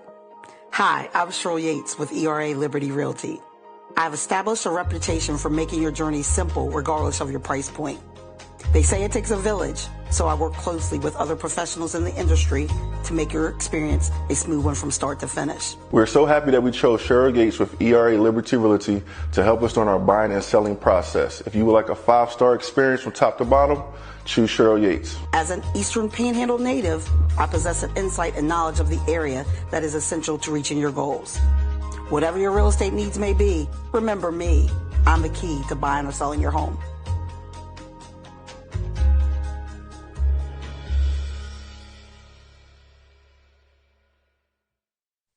This is Jimmy, General Manager at Ameritech Tire and Auto, here to serve you with all your auto repair and service needs. We are a family-owned business serving our community since 2003. We work on all makes and models from vintage cars and trucks to collectors to today's latest, newest vehicles. So stop in and see us at one of our 2 locations. See you soon.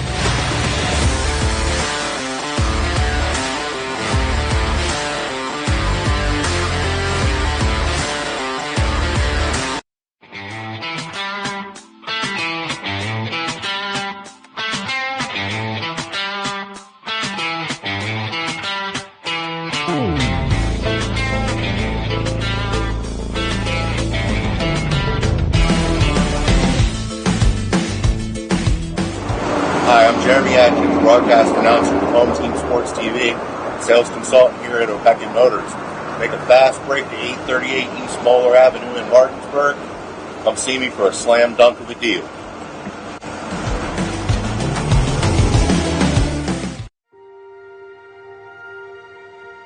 Here at the barn, we have been making dreams come true since 1972, where we help women feel their most beautiful for any occasion, from pageant, homecoming, and prom gowns to walking down the aisle in the perfect wedding gown alongside their bridesmaid and their family. Stop by to meet your stylist today to find an affordable gown, and we do offer layaway.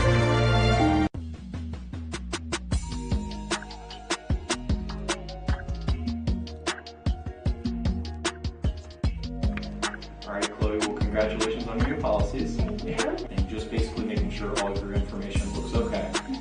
I went ahead and emailed you proof of insurance as well as ID cards. And if you need me for any reason, just don't hesitate to reach out. You can give me a call or text me anytime, okay? Okay, that's perfect. Thank you. Congratulations. Buying or selling real estate? Katra Law is the local choice for real estate closings. In fact, we were honored to be chosen as the best of the best real estate closing attorneys for 2022 by the Martinsburg Journal. With offices conveniently located on Foxcroft Avenue in Martinsburg and South George Street in Charlestown, Katra Law proudly serves the Eastern Panhandle. Whether on the court, field, or in the classroom, we wish all of our student athletes a safe and successful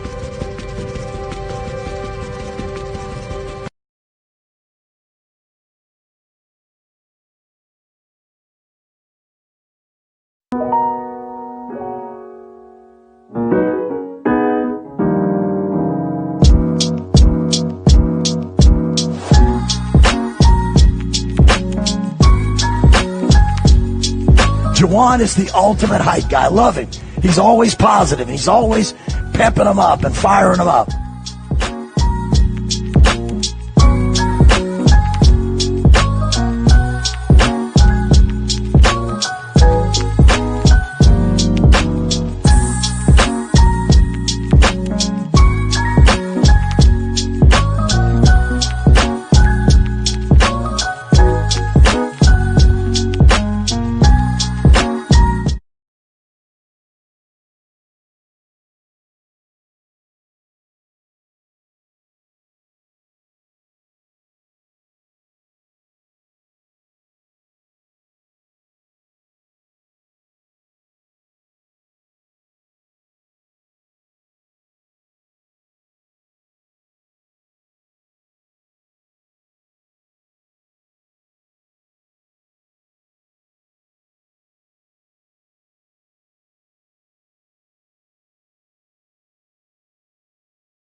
Establish a reputation for making your journey simple regardless of your price point. They say it takes a village, so I work closely with other professionals in the industry to make your experience a smooth one from start to finish. We're so happy that we chose Cheryl Gates with ERA Liberty Realty to help us during our buying and selling process. If you would like a 5-star experience from top to bottom, choose Cheryl Yates. As an Eastern Panhandle native, I possess an insight and knowledge of the area that is essential to reaching your goals. Whatever your real estate needs may be, remember me. I'm the key to buying or selling your home.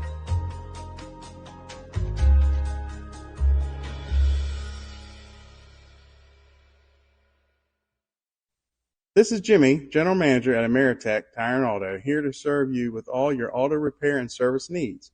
We are a family-owned business serving our community since 2003. We work on all makes and models from vintage cars and trucks to collectors to today's latest, newest vehicles. So stop in and see us at one of our 2 locations. See you soon.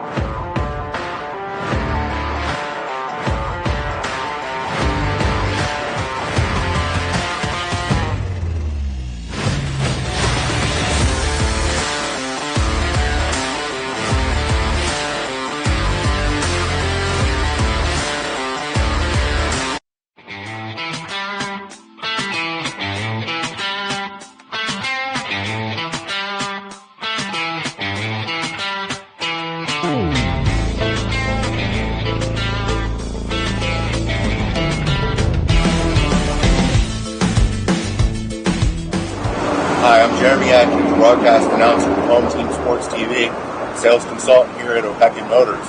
Make a fast break to 838 East Moeller Avenue in Martinsburg. Come see me for a slam dunk of a deal.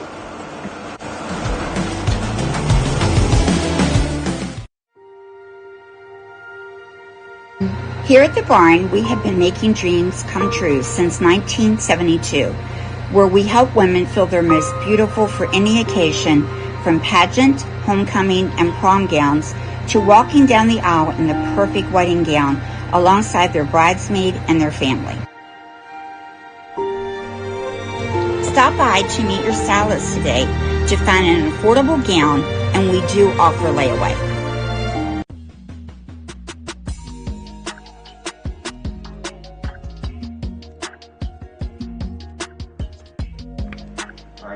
Congratulations on your new policies. And just basically making sure all of your information looks okay.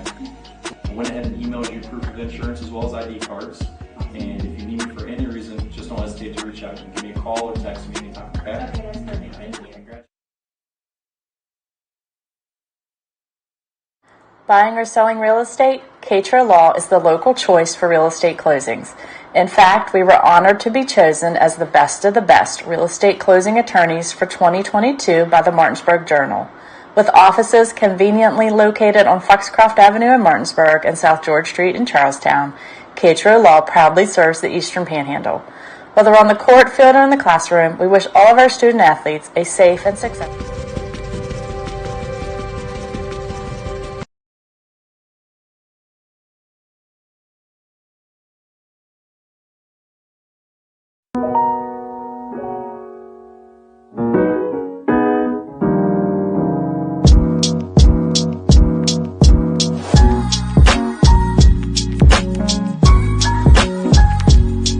Juwan is the ultimate hype guy. I love him.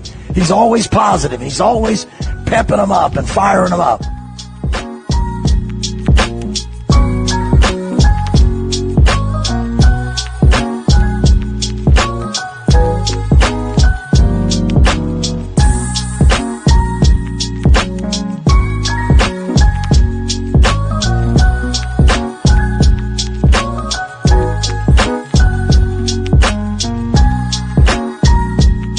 Come Parker, work Parker, work Parker, work, work, work, work, work, work, work, work, work. And welcome back to Home Team Sports TV, bringing you The Musselman Applemen versus the Loudoun Valley Vikings. Got a scoreless first period. Quick note, we are getting our scores off WVMetronews.com. They, in fact, have the score backwards. We are being told it is 13-7, Hedgesville with the 6-point advantage by some of our viewers, so thank you very much. And Martinsburg at halftime with the 20-0 lead, and that one's definitely accurate because I was watching that one on Instagram. Morgantown 15-6 over Bridgeport. Cabell Midland and Spring Valley 0-0. Says it's still in the first quarter, and it's like Huntington blowing out South Charleston. So, yeah, I'd like to thank Max Daly, buddy of mine, for giving me that updated score on Hedgesville. He's currently at the game. So we had a first half where most of it was played between the two 30-yard lines, and I know we're beating the drum about the battle in the trenches, but that's exactly what it was. Musselman is going to take this kickoff to start the second half here from Denny Price Stadium in Waldeck Field in Inwood, West Virginia. So the Vikings are set to kick, and it looks like Logan Shelton is back deep again. And the Applemen need a good return. Be nice to get a good return, establish something on offense, and move the ball. They've got to get it across into Vikings territory. That's one thing they need to do. And just impose their will, use their line, mix in the run with the pass. They've just got. Brian Thomas is good at making adjustments, so we'll see what they've got for the second half. Well, the best head coaches don't necessarily have the best game plans. They make the best in-game and halftime adjustments. Sheldon has a crease. He's got room. There he goes down the sideline. He's down to the 50. Did he outrun him? No! Tripped up there down to the tackle. 35-yard line. Shoestring tackle by Orestes Parada, the 6-foot, 175-pound wide receiver, wearing 98 according to he looked a little bit bigger than a wide receiver, but... And that's what the Applemen needed, a big return to start the second half. Puts them in good territory down to the Vikings 39-yard line where it'll be 1st and 10 Applemen. Got the crowd into it, loudest they've been all night. Student section on their feet, and Applemen looking to capitalize. Fleming with the pass. He's got a receiver. He's open. Is that Shelton out there making the grab? Yeah, it looks like it to me. A little slant play to Logan Shelton for another first down for the Applemen. Moving the chains. Just that kickoff return was just what the Applemen needed to get a spark going, and big play on first down for a chunk of yards to pick up another first down. Ball on the 27 of the Vikings. And there's the jet sweep again. It was at Miller. Just lost. Looked like he might have lost his footing on that one when he cut upfield. Braden Miller might have picked up a yard on the play. Bring up 2nd and 9. So they're trying to mix things up a little bit with the run and the pass. And that's what I said they needed to do. Try to keep this Vikings defense off balance as much as they can. Blake Sanders in the backfield with Fleming. Fleming with another ball out wide. Completed pass, but for very short gain out there to Miller. Maybe another gain of 2 yards. Cannot slip the tackle there.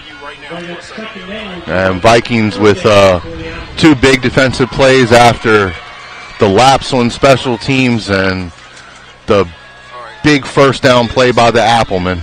So all of a sudden now it's 3rd and 7 for Musselman. But it looks like Blake Sanders takes the handoff. And got a flag on the play. I think that's going to either be in the way of holding or illegal procedure. I'm not sure if I saw somebody might have moved a little early. Looks like it's going to be on Musselman in the vicinity that the flag was thrown for one of those 3. There was no gain on the play, so the Vikings choose to decline it and brings up 4th down. That was a smart decision. So 4th and 7. That's an interesting decline because that would have backed them up even more. So, but I think they'll take their chances with 4th and 9 here for the Applemen. Biggest play of the game thus far for the Applemen. Be huge for them if they could pick up this 9 yards and get this first down. Sanders to the right of Fleming. Fleming's back. He's under pressure and he's down. Loudoun Valley brought the heat on that play. Great pressure off the edge from the Vikings. And Eli Fleming was sacked for a loss of about 7 or 8 on the play. Man down on the field. The Vikings will take over 1st and 10. Break. You want to go to break? On the 35-yard line. And he is up. Looks like he is good. Oh, no, he's not up. So, 10 minutes left here in the first. Want to thank all of our advertising partners and friends who are helping us bring you this game from Inwood. Tonight we got Shelton Tree Services, State Farm Insurance in Martinsburg. Call Jared Ferguson. Catchrow Law, Opeka Motors. Call Jeremy Adkins. Smith Naden Bush Insurance, R&L Landscaping, Ameritech Tire and Auto, Neil Powell, Goosehead Insurance, The Barn Bridal and Formal Wear, Mountain State Basketball Academy, Cheryl Yates, ERA Liberty Realty, Benchwarmer Sports Bar and Grill, Big Mike's Grillin', and looks like our injured player is up and he's able to get off the field under his own power.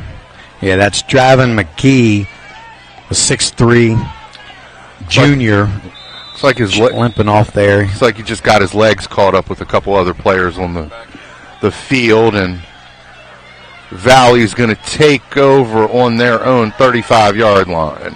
So Aiden Harris in motion. They pitch it to him on a little jet sweep. He tries to cut nowhere to go, and he's just bottled up there. Looks like it's going to be a loss of 1.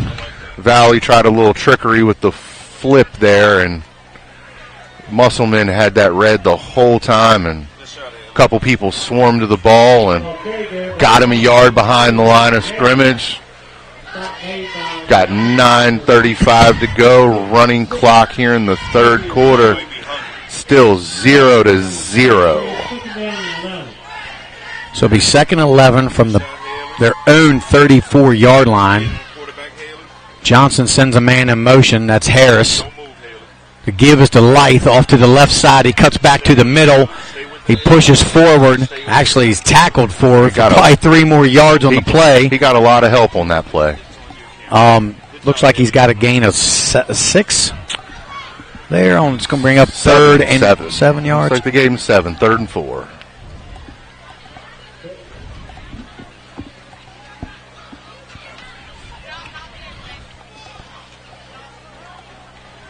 So 3rd and 4 for the Vikings on the 41. They're in their power set with Koch. He actually gets on the line like a tight end.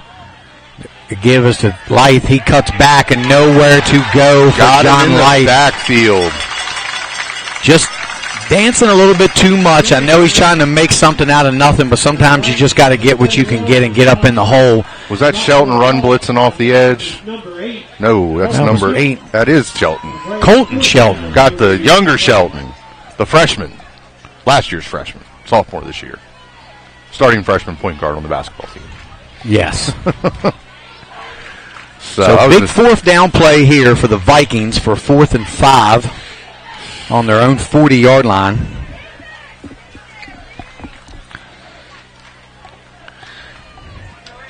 And Musselman's defense has played very, very stout this evening. This could be some EPAC teams' offenses getting put on notice tonight. We'll see if Musselman brings the pressure.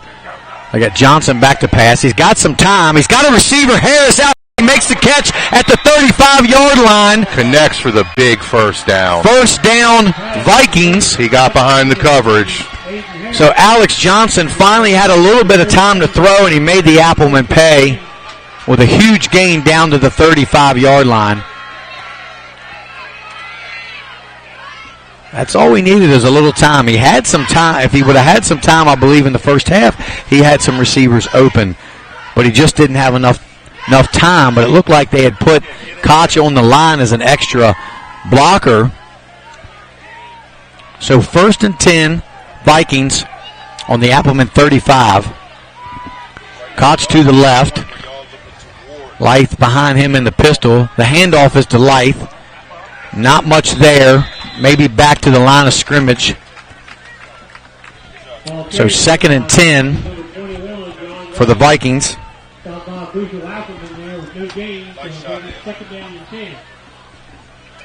I like the little mixture of play. I'd like to see that a little bit more. I think they might have tried to set the Appleman up that last play. But they're definitely not a passing team by nature. First, run first, pass when you have to kind of offense. But, Aiden Harris is a good athlete, and so is Kelhorn. You would think they would try to get them a little more involved. Johnson back to throw again. He's got time again. He throws the ball. He's got a receiver. Kelhorn, touchdown, Vikings.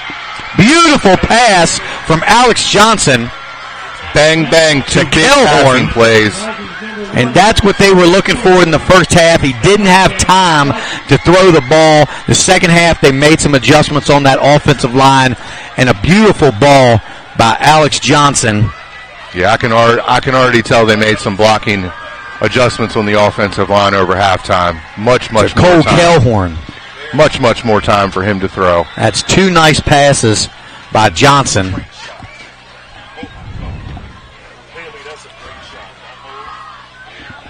So the Vikings on to kick the extra point.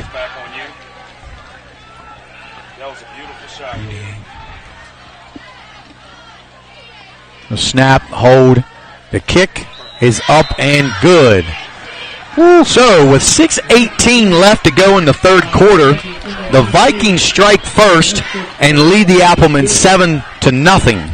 And we are going to take you to a commercial break. We'll be back from Inwood, West Virginia, Home Team Sports.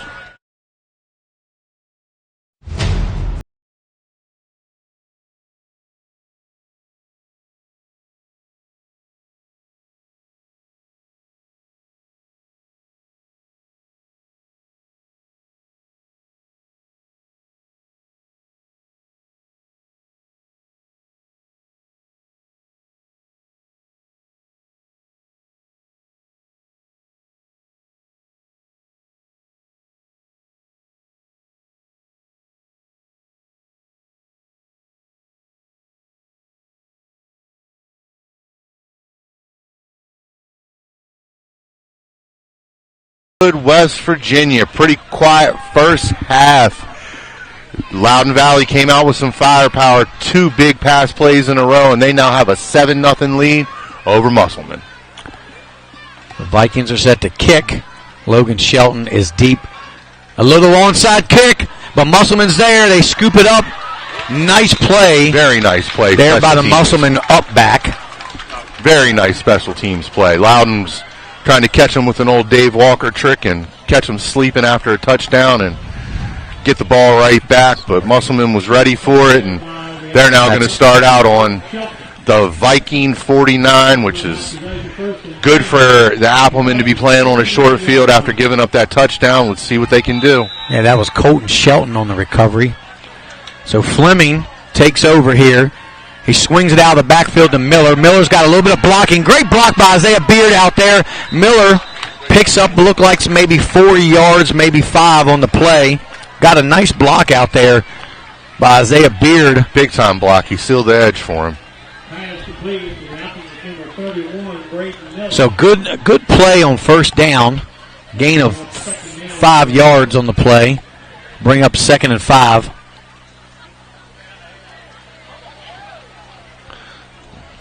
See what Musselman's going to line up with this time. Just over halfway through the third period. So Blake Sanders to the right side there. They swing it out. Another swing pass He's out not there. A blocker if he can avoid the tackle. Good pursuit by the Vikings defense. The First Valley defender held him just long enough to let the rest of the team get over there and help tackle. He swung it out there to Zach Miller, but Miller did not have much room to work with. He might have got a yard out of that. Brings up 3rd and 4 for the Applemen. Another big 3rd down for Musselman. Need a conversion here to keep this drive going. You try to hit a home run here, Jeremy, or do you try to just pick the first down up and keep your drive alive?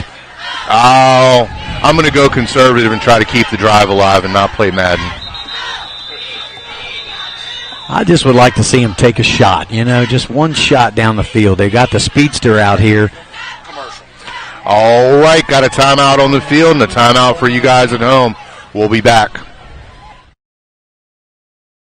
Here to serve you with all your auto repair and service needs. We are a family-owned business serving our community since 2003. We work on all makes and models from vintage cars and trucks to collectors to today's latest, newest vehicles. So stop in and see us at one of our 2 locations. See you soon.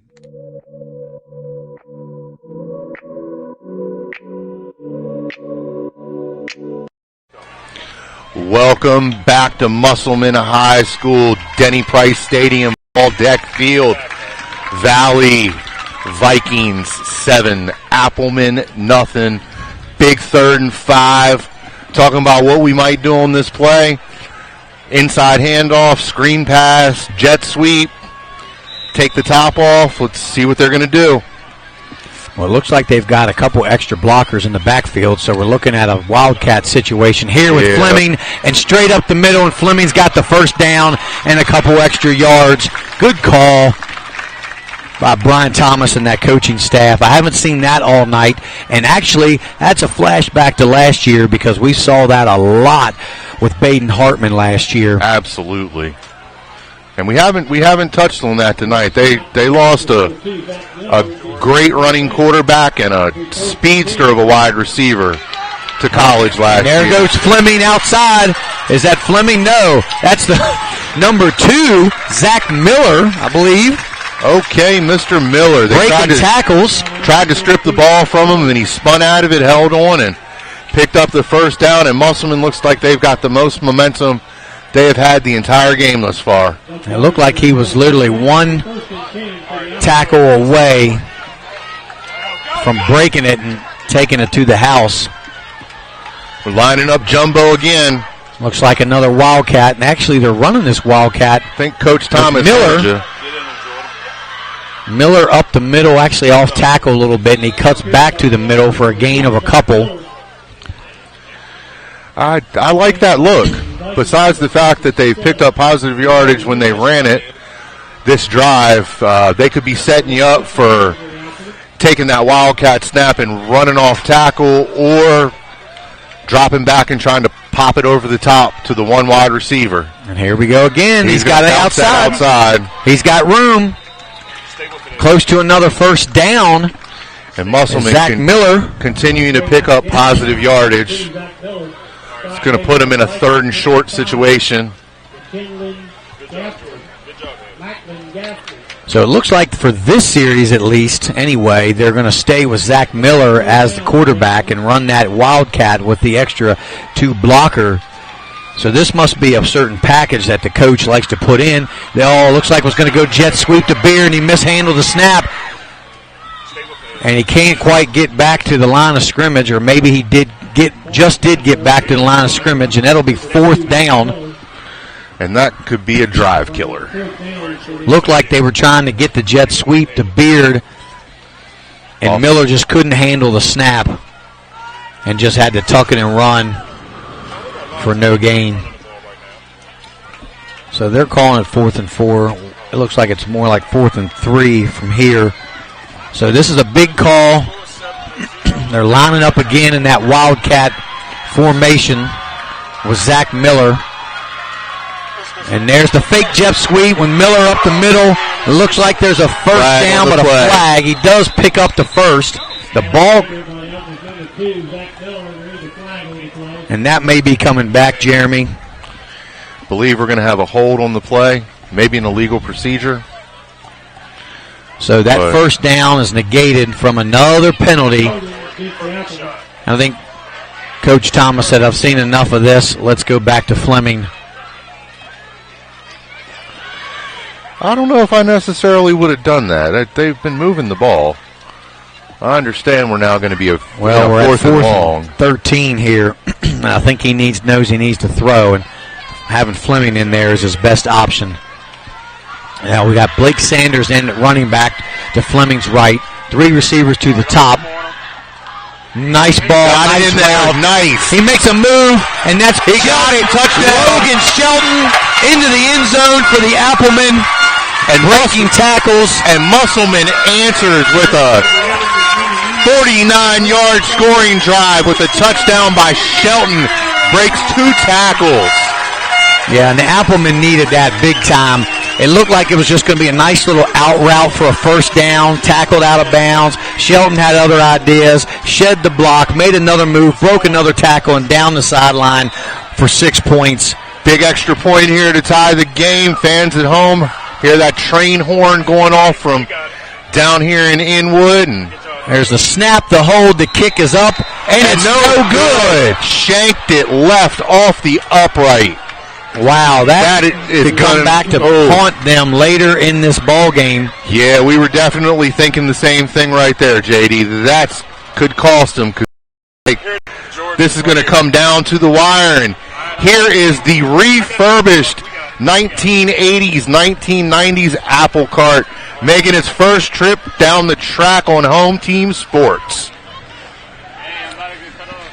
Definitely cool. The Applemen bringing some history back to the program to go with something new, and they're always trying to do some exciting stuff down here. An independent poll had Musselman student section ranked 2nd in the state. So props to the students of Musselman for their continued support of their athletic programs. So the Applemen are set to kick off. Let's see if they can carry this momentum onto the defense. A nice little pooch kick. It just kind of lays there, and the Vikings have to cover it up on their own 29-yard line. Beautiful kick by the Appleman kicker. Cover it. Got it right into that dead space. That's 34, Wilson Bonham. Nice kick. So just a hair over 2 minutes to go here in the third quarter. 7-6. Exciting couple minutes of the third quarter there. Couple bang-bang passing play touchdowns after a lot of running plays and penalties in the first half. Yeah, we've cleaned that up a little bit. The game's moving along a little bit better. Some exciting football being played. The Vikings take over here. Send Aiden Harris in motion. A little fake jet sweep with an up the middle quarterback keeper. Picks up maybe 3 yards on the play for Johnson. So we see both teams trying to mix things up a little bit, try to keep the defense off balance, and trying to just establish something on offense. We saw a lot of John Lythe in the first half, not as much so far in this third quarter as they've mixed in the pass. Let's see if Loudoun Valley goes with that passing attack or if they go back to the run. Last drive, 2 beautiful passes for a quick score. So they got the fullback Koch in there to the right side. The handoff is to Lythe up the middle. He just sticks his nose down and picks up a couple on the play. I think we're going to be in about 3rd and 5 here for the Loudoun Valley Vikings. I think it's more like third and 4 probably. It is. Or a long 3. I don't know. It looks like it's between 3 and 4. So 3rd and definitely manageable for the Vikings. Let's see how they want to play this. With just under a minute to go here in the third quarter.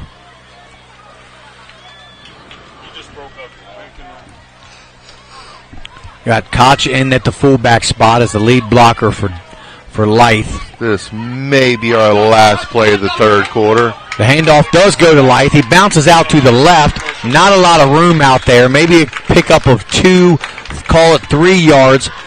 Now we're looking at a 4th and 1. Now they can run another play if they choose or just let the clock run out in this third quarter. It looks like they're not in any hurry to get a playoff, so that will take us to the fourth quarter. And your score is the Valley Vikings 7 and your Musselman Appleman 6. And we're going to take you to commercial break, and we will be back for the finish.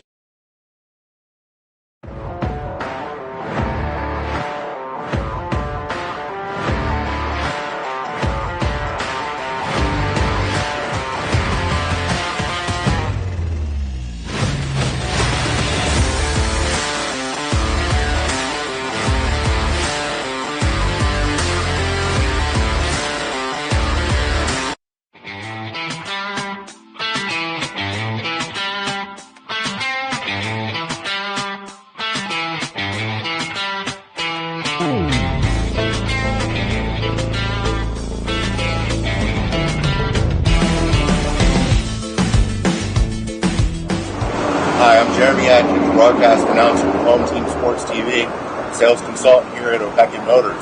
Make a fast break to 838 East Moeller Avenue in Martinsburg. Come see me for a slam.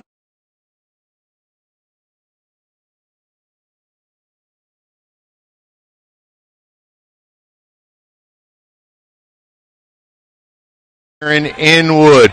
Real quick plug, you just saw me, Jeremy, and Opequon Motors on our commercial. This weekend we got 2 brand new GMC Yukons on the lot. They are both available. Neither one of them are marked up over sticker. I'll be there tomorrow and Monday. Just say you saw Jeremy on Home Team and I'll get you hooked up and riding. So 4th and 1 for the Vikings as Johnson goes under center for the sneak. Oh, we got I don't know, but there's a flag on the play. I think he's calling that against Valley. Well, a second surge, he gets more than enough for the first down, and now there's another flag. Uh-oh. So 2 different flags here on the play, and both of them might be going against the Vikings. I think Johnson got up out of that pile talking a little smack, and the referee said, "No, son, I don't think so," and threw the flag. Sideline warning. Oh, wow. So let's see what the second one, but I think the second one might be the crucial one. Dead ball personal foul on the Vikings. That's going to back them up and force them to punt the ball. Big one. Huge penalty there for the Vikings, as it appeared that quarterback Johnson got the first down with a second effort. So, some updates from around the Panhandle. Thank you, WV Metro News. They now have their feed fixed. We're at halftime. Hedgesville 13, Kaiser 7. Martinsburg doing Martinsburg things. 34-0 at the midway point of the third quarter. And Spring Mills, let's see where Spring Mills is at. Spring Mills 14, Albert Gallatin of Pennsylvania, nothing. Wow, that Martinsburg score. I'm a little shocked. I thought Stonebridge, even though they're down a little bit this year, I thought they'd give Martinsburg a little more of a fight than what they are. Yeah, I think they might. I think Stonebridge might have lost a lot of talent last year. But again, this is also their first game of the season, so wasn't really a whole lot to read up or possibly watch on them to get a feel for what was going on. So the Vikings are on the punt. Logan Shelton is back deep. A nice punt there. Shelton, is he going to scoop it up? No, he's going to let it bounce and roll down to the 35. And Musselman will start their next possession.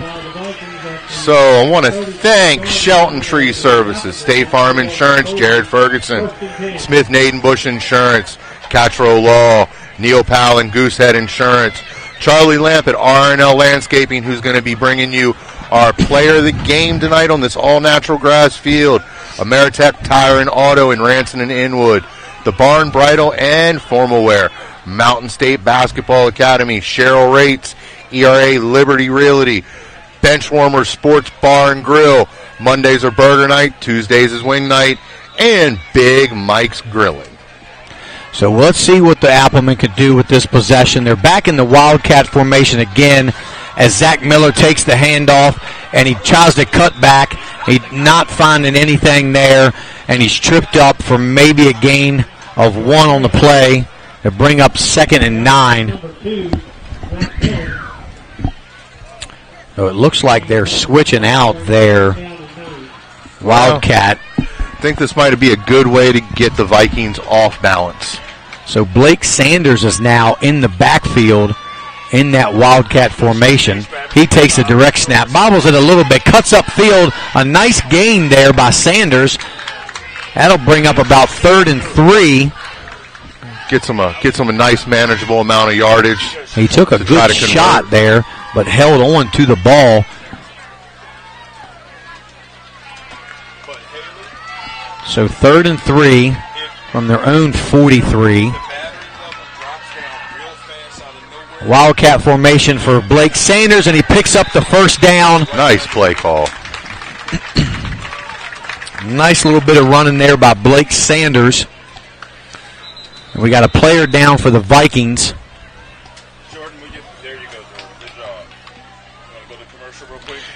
And we are going to take you to a quick commercial break. We'll be back here in Inwood. Here at the barn, we have been making dreams come true since 1972, where we help women feel their most beautiful for any occasion, from pageant, homecoming, and prom gowns to walking down the aisle in the perfect wedding gown alongside their bridesmaid and family. We are back. No injury on the field, just a small cramp, and we're back to action. Well, Blake Sanders with a direct handoff again. He powers his way for maybe a couple yards out to the 49, almost the 50-yard line, or right about the 50-yard line. They're going to mark it. So it'll bring up 2nd and maybe 7 on the play, or on the. So Blake Sanders has a little more pep in his step, I guess, compared to Zach Miller. So they made a change, and it looks like he's hitting that hole a little quicker and getting up in there behind his lead blockers. Again, there's Blake Sanders on the carry, maybe a couple more yards down to the 48 of the Vikings. It's going to bring up a big 3rd and 5. And they bring in their big 3rd quarterback, down Eli Fleming, and a couple extra receivers. Go back to that spread offense that they were running. Wonder what they're going to dial up here. So Fleming back in the game. That slant worked really good in the first half. With Sanders to his left. It looks like it's open. Fleming's back to throw. He tried to get it downfield to Shelton. He's being pushed and shoved, and there's the flag. Yeah. Nice little embellishing there by Shelton, but that was pass interference one way or another. Yeah, Aiden Harris just a little too touchy, handsy going down the sideline there, and you just can't. You can bump him a little bit, but at some point you got to let him go, and he didn't let him go, and that drew the flag. So a big penalty. And the Applemen pick up 15 yards on that penalty call, and down to about the Valley 34-yard line. Just a hair under 9 minutes to go here in the ball game. Getting down into crunch time, JD. So Fleming back to pass. He fouls a receiver right there in the middle of the field. It looks like it might be Braden Miller.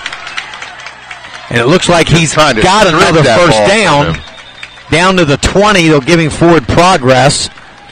And Musselman doing a much better job the last 2 possessions of moving the ball up and down the field on Valley. So a good mixture of plays, run, little wildcat, and a couple nice little throws, has the Applemen in scoring position. Creative play call and keeping Valley off its feet. So Fleming bobbles a snap. He's got to take it himself, and he gets leveled. Not a good miscue there. Back to the 22. They'll give him forward progress to the 22, even though he's tackled at the 25. So 2nd and 12. Just as soon as they got something going, they take a step backwards.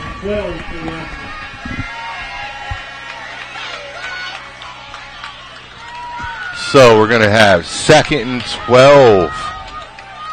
There's Sanders in the backfield with Fleming. Sanders takes the handoff straight up the middle. He's got some room to run. He makes a move. He cuts to the outside. Touchdown. Nice. Applemen. Blake Sanders with a nice couple moves. Bounce to the outside. And he takes it to the house. That last cut was vicious. He just sidestepped him and took off. A nice bit of running by number 30, Blake Sanders. And Denny Price Stadium has come alive here in the fourth quarter. 2 quick touchdowns. 12-7 waiting for the extra point. Train horn going off and got the apple cart rolling down the track again with the lights on this time. Well, Sanders was the guy on the ground last week, and he appears to be the guy this week again who gives the Applemen a ground game. Looks like they're going to try to go for 2 here to put them up 7, but there's a little bit of confusion. The referees spot the ball. Man in motion is Beard, looks like. Nobody open. He finds a man in his post. Troy Wollaston, it looks like he couldn't make the grab. He was wide open. It looked like he was kind of not expecting the ball, but he was open, and the 2-point conversion falls short.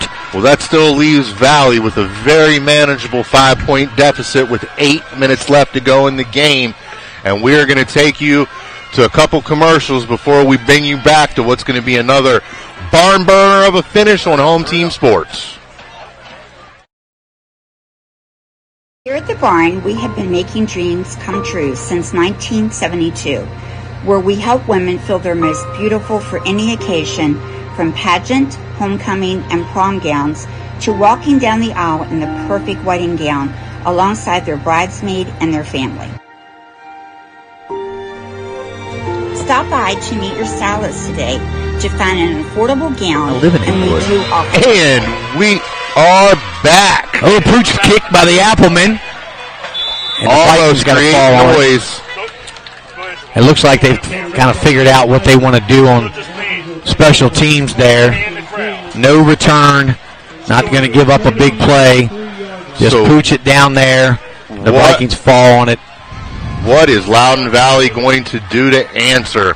They broke the scoring drought open at the beginning of the half, and Musselman has answered with 2 touchdowns, but unfortunately a failed extra point and a failed 2-point conversion, so they're clinging to a 5-point lead.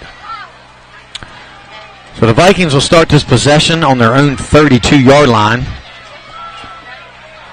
with just under 8 minutes to go here. They got man in motion, that's Aiden Harris.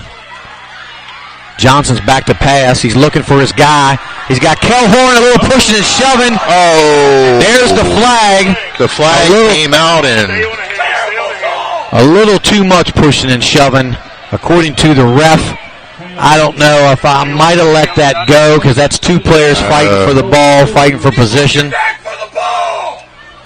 Well, if you can hear the coaches in the box, we know how they feel about the play. And to be completely honest, in my opinion, JD, that's Musselman's defensive back was looking back for the ball, and Valley's wide receiver saw that and slowed up and initiated the contact by slowing down. Yeah, he was looking back. Usually you don't get that call if you're looking back. If you're face guard and you're not looking back, it's pass interference 100% of the time. But because the defensive back was looking back, usually they let that go. But nevertheless, a big call in favor of the Vikings that puts them in good position. They spotted the ball way up because it's just a 15-yard pass interference. It's not a spot foul in high school.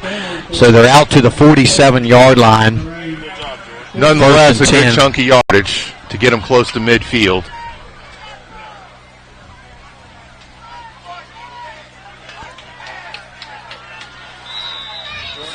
So receiver to the near side, to the top.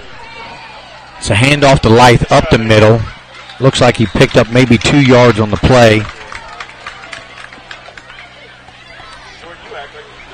There's 2nd and 8 on the 49-yard line. Stop made by the Appleman's number 43, Aaron Boyd. And bring it 2nd down for the Vikings.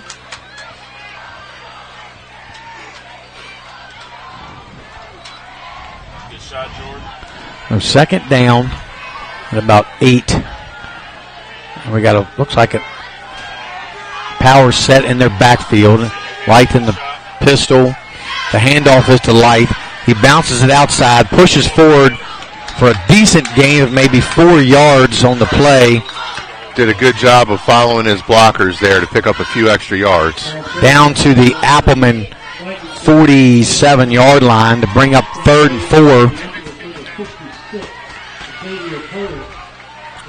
4. So a big 3rd down for the Vikings here as time starts to run down here in the fourth quarter. Coming up on 6 minutes to play. Well, the crowd's getting into it here on this 3rd down. Got Tyler Crouch here to the left of Johnson with Lythe behind him. The handoff looked like it was supposed to go to, and it was a little fake. Out to Crouch, and he couldn't make the catch. Time play. Woolston brings the pressure. It looked like it was going to be a handoff to Lythe again. They faked the Lythe, bootlegged out, and tried to get Crouch out into the flat, and the pass just wasn't there. And it's 4th down. Big shout out to the homestand and Musselman Appleman fans. And it looks like they are going to go for this. Getting loud in here. A small roar coming from the home side, pounding on the stands. Cowbells ringing. 6 minutes to go, and Musselman, big stop here, burn some time off the clock, and they could be looking at bringing themselves another W home. So Koch is out of the game. They bring an extra receiver in, and oh no, is that a delay of game? Wow. Second delay of game penalty. That changes everything here, because I would think that with just a little over 6 minutes to go, if you're Loudoun Valley, you're punting here now. I don't know that I would take a chance on 4th and 9 on your own 48-yard line. It's going to take a lot of gumption for them to go for it here. But they have not changed personnel yet. So I don't think they've made a decision. No, looks like their receivers are lining up. They're going to go for it.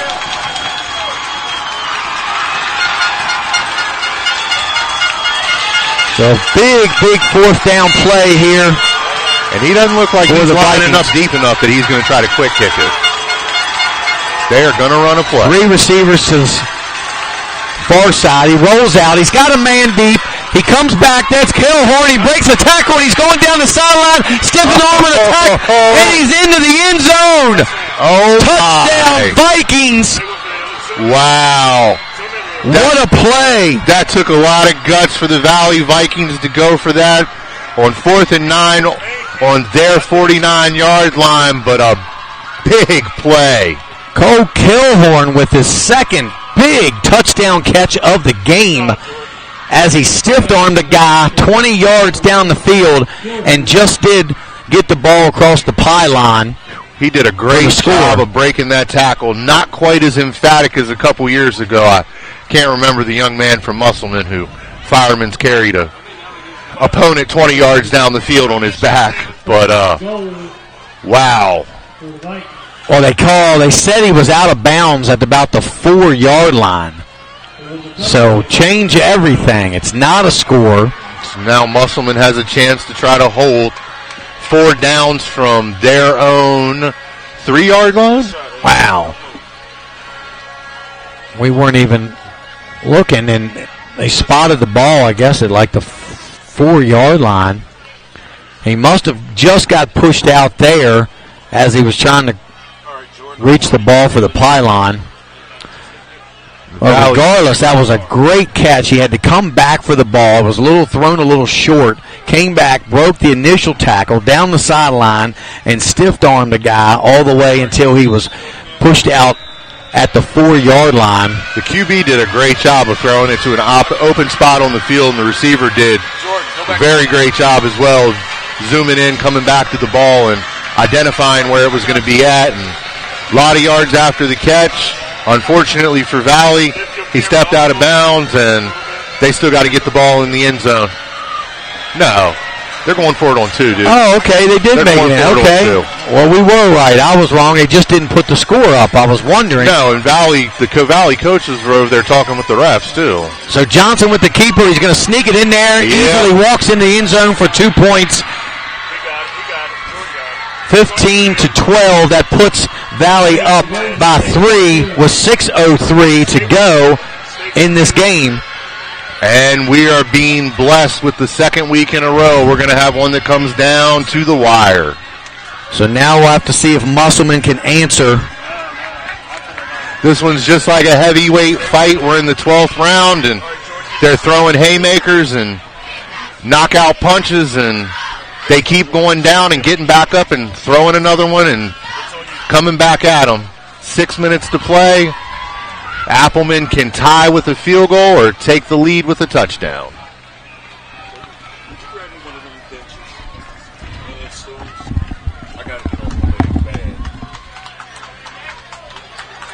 See what the Valley Vikings kickoff team is going to do here. They've tried an onside. They've pooched it into the middle of the field.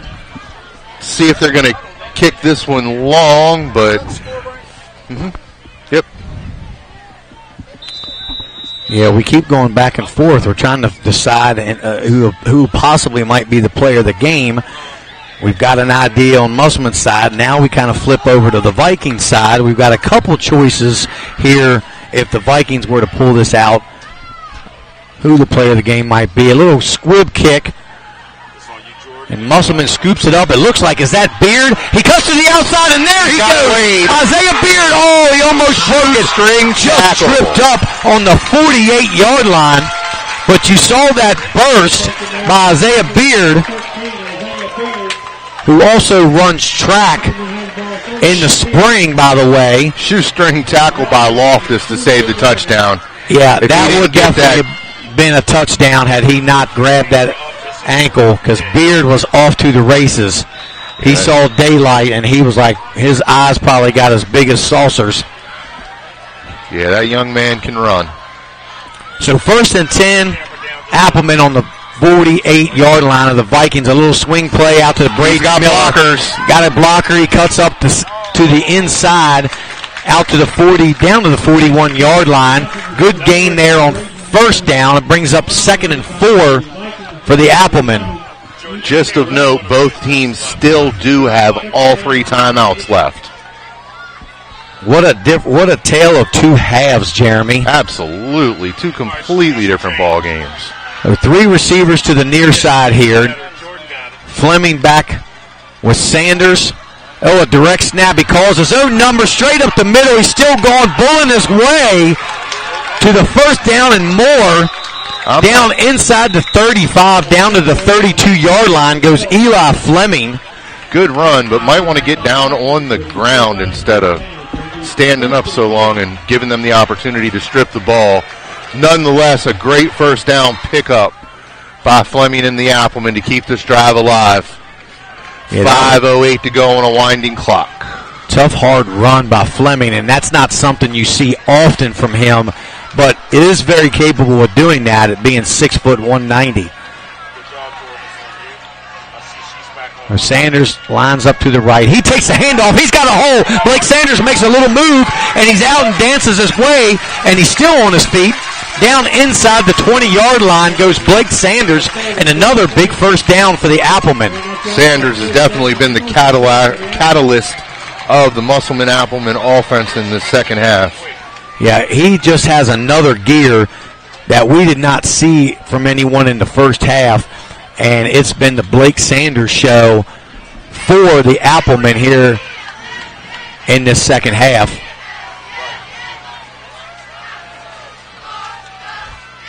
Fleming with the handoff to Sanders again.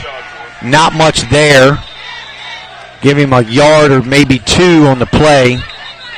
Or bring up 2nd and maybe 9, call it. Looks like there's an injury timeout on the field. One of the Vikings players appears to be down. It looks like that might be a cramp, possibly in his calf. Looks like as we get towards the end of this game, Going to have the same issues we had out at J-High last week in the humidity and heat. Players cramping up real quick around the E-Pack. Hedgesville done stretched it out to a 19-7 lead over Kaiser. Well, not in the E-Pack, but number 1 in the state, Huntington, laying it on somebody again for the second week in a row, 86-0 over South Charleston. Martinsburg, 41. Stonebridge, nothing. Hurricane laid 65 on Capital, and they're only at halftime. Wow. Biggest game of the week in the state, probably number 7, Morgantown, 22. Number 4, Bridgeport, 14. Cabell Midland, 7-7 with Spring Valley. Wow, that's a shock. It looks like Spring Valley might have got themselves back on track. They'll be coming up here for Home Team Sports Game of the Week next Saturday at Jefferson High School. We will be on the call for the Saturday afternoon game, Jefferson hosting the Timberwolves out of Spring Valley. And Musselman, I believe they go to Cabell Midland later on this season. So they do. Musselman's got a tough schedule. Yeah, it's brutal. They play all the heavy hitters in the gauntlet of a schedule. So 2nd and 9 from the 15-yard line. Blake Sanders dances around down to the 13. Yeah, Musselman's schedule this year is akin to kind of what Martinsburg put themselves through last year, but Musselman's in a position where they can play some of the better teams in the state if they go on the road. Martinsburg kind of has to look outside the state a lot for games to play. So 3rd and call it 7 here for the Applemen. Biggest play of the game so far for the Applemen. Conversion here keeps the drive alive, or they're going to be in 2-down territory like you were about to say before I cut you off. That's all right. He's got a receiver right there. That's going to be close to the sticks, though. Not quite enough. I think he's going to be a couple yards short, but they're going to give him forward progress. So that's going to bring up a big 4th and 2. So they're bringing that Wildcat offense back in, it looks like. This could be the game right here. This is with 3 minutes approaching, with the Vikings offense the way they like to run the football. Yeah, they can run some time off the clock real quick. As I stated earlier, though, both teams do have all 3 timeouts left. So Blake Sanders in the Wildcat on 4th and 2. And the Applemen are going to burn one of their timeouts. So the Applemen are going to talk about it again and make sure they've got the right play because they know it's an important play. They need to make sure everybody knows what they're doing.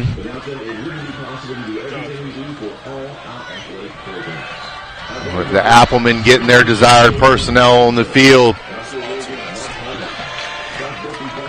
Valley getting their play grouped in together. Want to thank our partners for helping us bring you the game tonight. Cottrell Law, Neil Powell, Goosehead Insurance, Opeka Motors, and Jeremy Adkins. So they decided to kick the field goal. They bring the field goal unit on. This is an interesting choice after the try at 19 upright yard field goal. The kick is down. It's up and good. Got it. And that ties the game at 15 with 2:48 to go. A gutsy call by Coach Thomas to go for the tie. And looks like Home Team Sports is going to bring you another one that's going to go down to the wire. Can Valley get the ball down the field in 2 minutes and 48 seconds and score? Or are we going to be going to overtime? Well, if you were watching the first half, you would say no. But if you're watching the second half, you would say absolutely. They've hit on quite a few big plays in this second half, and it's been, for us, and I'm sure watching home, has been a much more exciting second half for everyone. But this is what high school football is all about.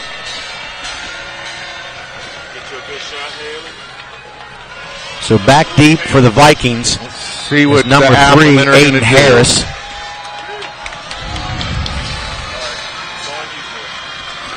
I still haven't gotten a 27. So he kicks it away. It goes to Aiden Harris down to the 5-yard line. Harris is up over the 20, makes a move, cuts up the middle, and he's swallowed up there by a host of Applemen. He got out to about the 28-yard line. He had some grass on this side of the field. Now we got a flag out on the play. Now we got a second flag out on the play. This is not the time to lose your composure in a close game like this. No, no, no. And these kind of penalties will drive a coach crazy. Especially if both of these are against one team. If they're against Valley, that is really crucial because that's going to back them up way deep in their own territory. Absolutely. Something tells me by the skirmish that was going on the far side of the field, they may very well be offsetting penalties, though.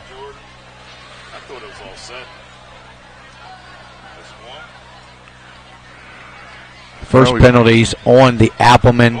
The second penalty is on the Vikings, and they will offset. So 1st and 10, Vikings on their own 28-yard line. Penalties offset.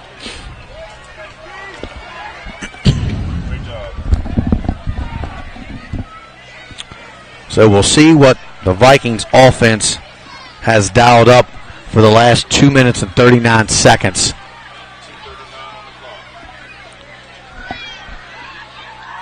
Another one that's going to come down to the wire. Valley going to open up their playbook and try to throw the ball down the field. There's still a flag laying over on the field. I don't think the official has seen it yet. One of the Vikings players is pointing it out.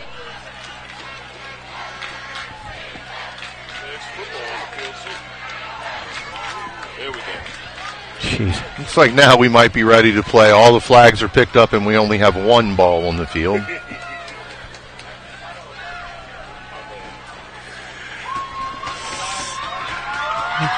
So now it looks like we're ready to play ball. So Johnson, referee signals to start the clock, and we are off. And the pistol, he takes the snap. He hands it to, looks like he hands it to the fullback up the middle for only a gain of a couple. Was that the fullback or was it Light? I couldn't see. Yeah, it was number 37. Tyler Cuff.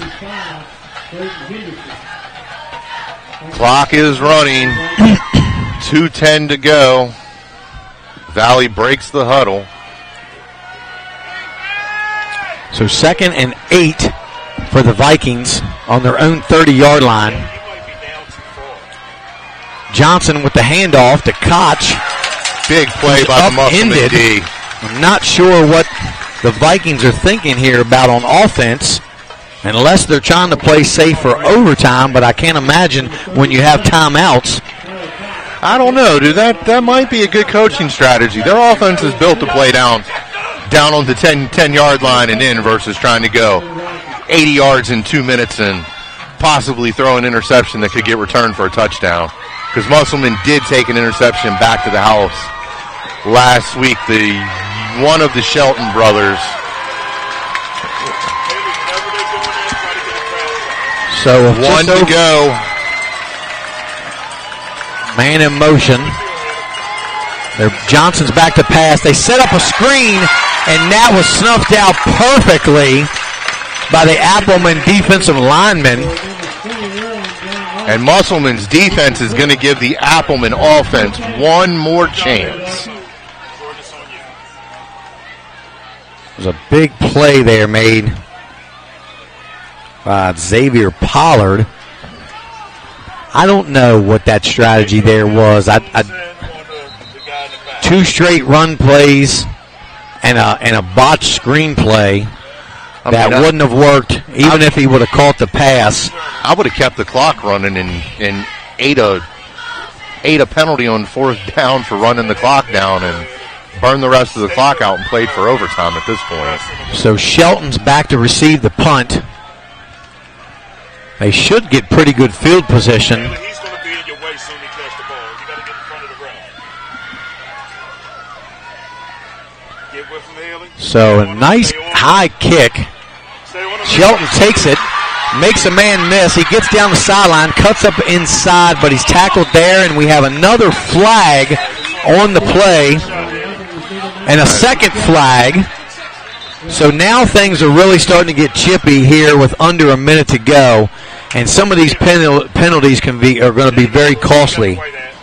And we're right back to a predicament where if these are against the Valley Vikings, it's going to move Musselman down the field with a better opportunity to score. And Musselman has two fast wide receivers.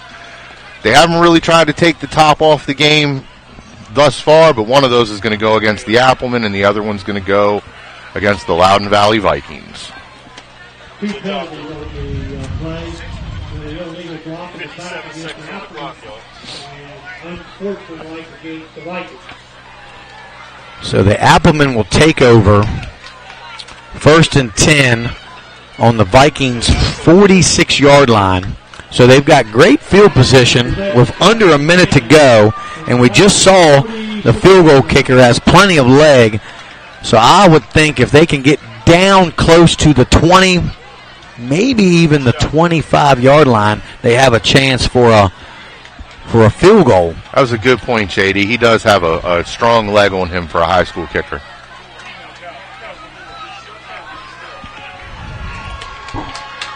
The tension's so thick you can cut it with a knife.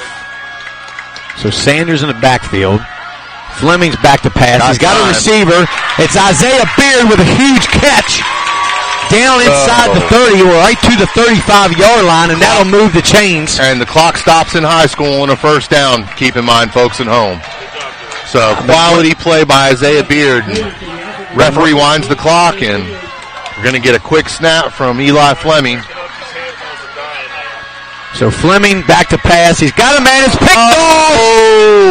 That is not what they wanted. The defender just stepped right in front of it. It looks like they were rushing to try to get the play off. And Fleming threw the ball. Definitely baited him in, and he threw it right into the hands. Looks like barring a miraculous play from Loudoun Valley, we're going to overtime. Yeah, because they didn't seem too enthusiastic about moving the ball on the last drive.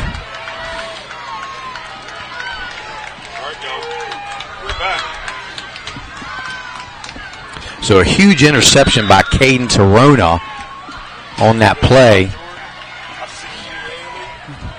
As soon as you think the Applemen have all momentum going, it turns right back around.